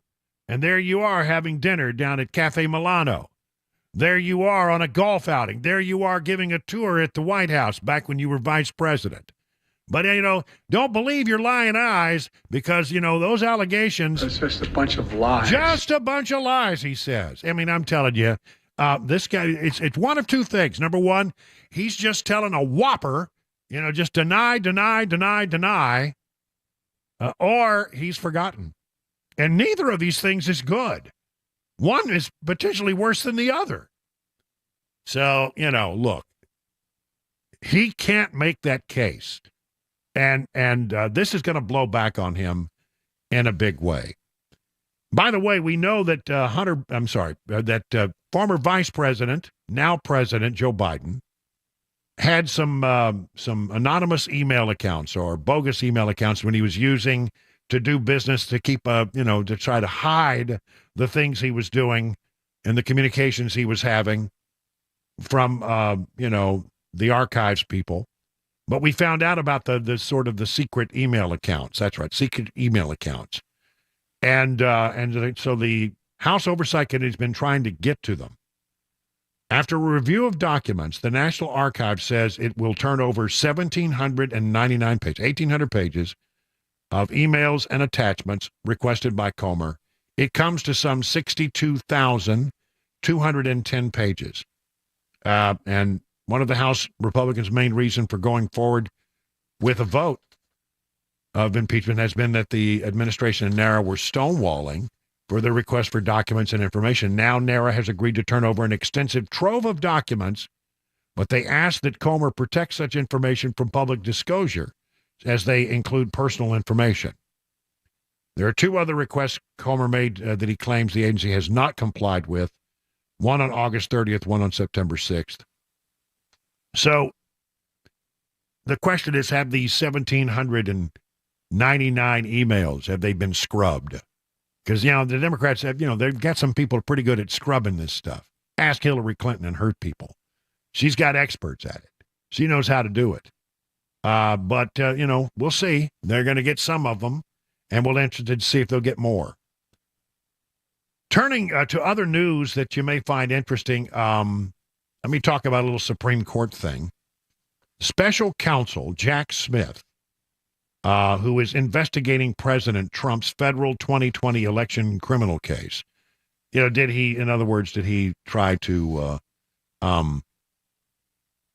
subvert the 2020 election results is what he's investigating? We know the answer. I know the answer. No. But he has asked the Supreme Court, Jack Smith has, to take up former President Trump's federal election case, urging the justices to weigh in on one question: whether Trump's immunity defense carries any kind of legal weight. Trump is attempting to toss the case by arguing he has presidential immunity from the 4-count indictment, which accuses him of entering multiple criminal conspiracies to subvert the 2020 election results. Trump appealed a judge's rejection of that argument to the D.C. Circuit Court of Appeals last week. And Smith on Monday urged the nation's highest court to take up the issue before the D.C. Circuit Court issues its ruling, citing Trump's fast-approaching March 4th trial date. It is of imperative and public importance that respondents' claim of immunity be resolved by this court and that respondents' trial proceed as promptly as possible. So he's asking for expedited consideration by the highest court in the land. Now, I mean, if the highest court in the land says no, he'll have to go through the D.C. Circuit Court and then maybe ask again if he doesn't like the outcome. But one way or the other, that official request has been made. By the way, speaking of the Supreme Court, this is interesting. The Supreme Court declined on Monday to hear a challenge to Washington State's ban on gender conversion therapy for young people. The challenge was brought by a guy named Brian Tingley, who counsels clients on gender dysphoria and stresses that, well, I don't need to get into what this crazy man believes, but Washington State views conversion therapy as trampling on a minor's preferred sexual orientation or identity. Now, the U.S. Circuit Court of Appeals had ruled against Mr. Tingley, prompting him to ask the High Court to step in. The Ninth Circuit had reasoned that the law governs medical professionals' conduct, which states have... So anyway, guy says, I challenge the law, and it went to the Ninth Circuit, the Nutty Ninth, and other courts like the Third and 11th Circuits have reasoned differently on the issue, setting up a circuit split that the Supreme Court usually find compelling, but only Justices Brett Kavanaugh, Samuel Alito, and Clarence Thomas wanted to hear the case. You must have 4 justices vote in favor of reviewing such a dispute. So it looks like the High Court will not take that up, which means that the lower courts it will stand. And remember, some of the lower courts have already ruled that state laws that ban the gender conversion surgeries are actually they stand and test the court law. They are legal. It is now 50 minutes past the hour of 6 o'clock on Super Talk 99.7 WTN. This is The Drive on Super Talk 99.7 WTN. Grace Point Healthcare delivers medicine affordably with menu-style transparent pricing so you know how much it will cost before the care is delivered. Smart Care plans start at $69 a month, and for that you get unlimited office visits and free basic labs for the entire year. And because they treat the whole family, even newborns, they offer family plans as well. You marry that with a high-deductible insurance plan, and it could save you and your family hundreds of dollars. At Grace Point, they take their time with each patient. They see you the same or next day. There are no long wait times or crowded wait rooms. They treat naturally whenever possible. It is a military vet-owned practice. Some of the reasons why it's been voted the best primary care provider year after year after year after year. Grace Point wants you to know they believe strongly in freedom of choice when it comes to vaccines. They do COVID testing, and they have interesting therapies that can help you get over COVID if you catch it much quicker. Grace Point Healthcare on Main Street in Franklin, 599-6868 to schedule a visit. Hey folks, I'm Paul Winkler. One of the things I've been hearing a lot from people Matt Murphy, is weekdays the at concern noon. about The American dollar Red Cross, crashing. there's no better And organization you'll in see this times out of there on the immediate internet crisis all and over the need, place, and they articles are written about partners it. that are working And around the the idea clock, is that the attempting Russian to and Chinese, make sure that everyone has a safe place to those countries stay, are looking food to at eat, getting together that they and need in the creating their face own of currency these devastating that will tornado compete outbreaks. against the U.S. dollar as a reserve currency. Now, for many, many decades, there have been other currencies that have been trying to vie for that status, and there's a possibility that you're going to have some that are going to encroach on that a little bit. But is it that big of a thing to worry about?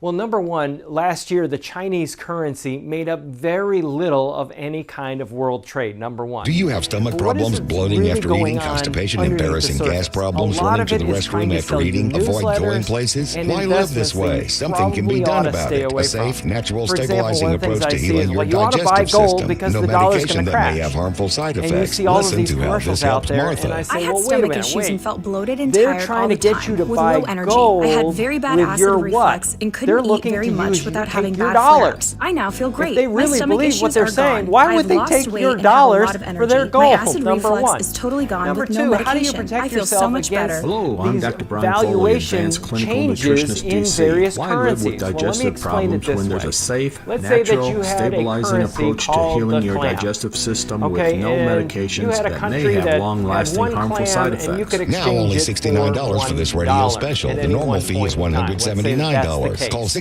And you had a widget that was 615-333-0021. sold Space is by this limited. Call country, and you could buy that widget in that 615-333-0021. country for one clam. So you take your $1, you exchange it for a clam, and then you got your widget. Now, what if the dollar weakens? Well, what happens now, this clam is the same, right? Nothing different here. It's the same deal. But instead of $1, now it takes $2 to get the clam. Now, what happened? Your widget just doubled in price from your perspective as an American. Well, how do we use this to our advantage? As an investor, we want to make sure that we don't just myopically only focus on U.S. stocks. And that's a big mistake investors made from 2000 through 2010 and other periods in history, in the 1970s, the late 1980s, and so on and so forth. What we want to do is we want to make sure that we have good international diversification, because if the dollar weakens, then those international investments go up in value. So it's very, very important to know how globally diversified you really are as an investor. You want to learn more? Call us up for a free 15-minute consultation at paulwinkler.com, paulwinkler.com, and we'll walk you through what we do and see if we can be of help to you, the investor out there that is so often being sold things that they really don't need to be buying.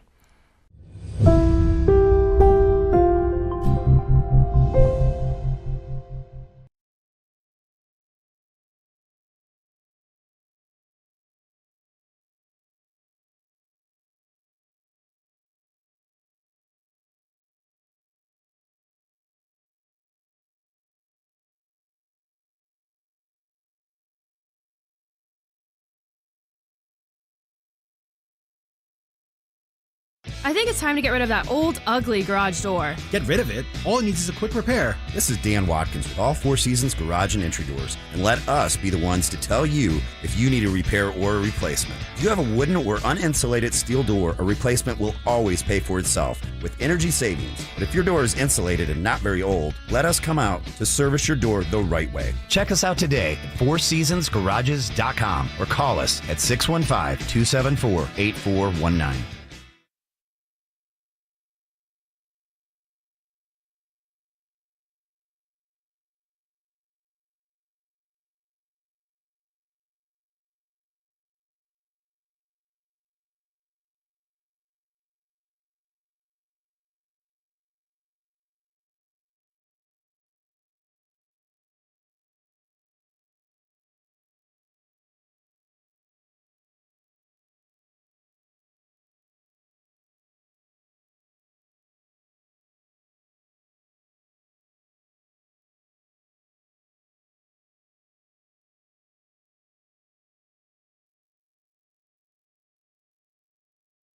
Need cash for the holidays, or you want to be credit card debt-free for the new year? Call Loan Pronto today. Their Express Equity line of credit can get you $20, $50, $100,000 in as little as 5 days. Hey, it's Dan Mandison. Listen, you have a ton of equity in your home, and Loan Pronto can help you turn that equity into cash. You can access up to 95% of your home's value. Use the money to pay off all your credit cards, pay off personal loans, or start that home improvement project. You can get the money you need now and still keep your primary mortgage intact, so your 3% rate is protected. And with Loan Pronto's Express Equity Line program, 90% of the time there's no need for an appraisal, so you can get your money super fast. Get the holiday cash you need or pay off those credit cards before the new year. Call Loan Pronto right now. 615-499-5780. 615-499-5780. LoanPronto.com. Equal housing lender, NMLS 166-1781, subject to lender approval.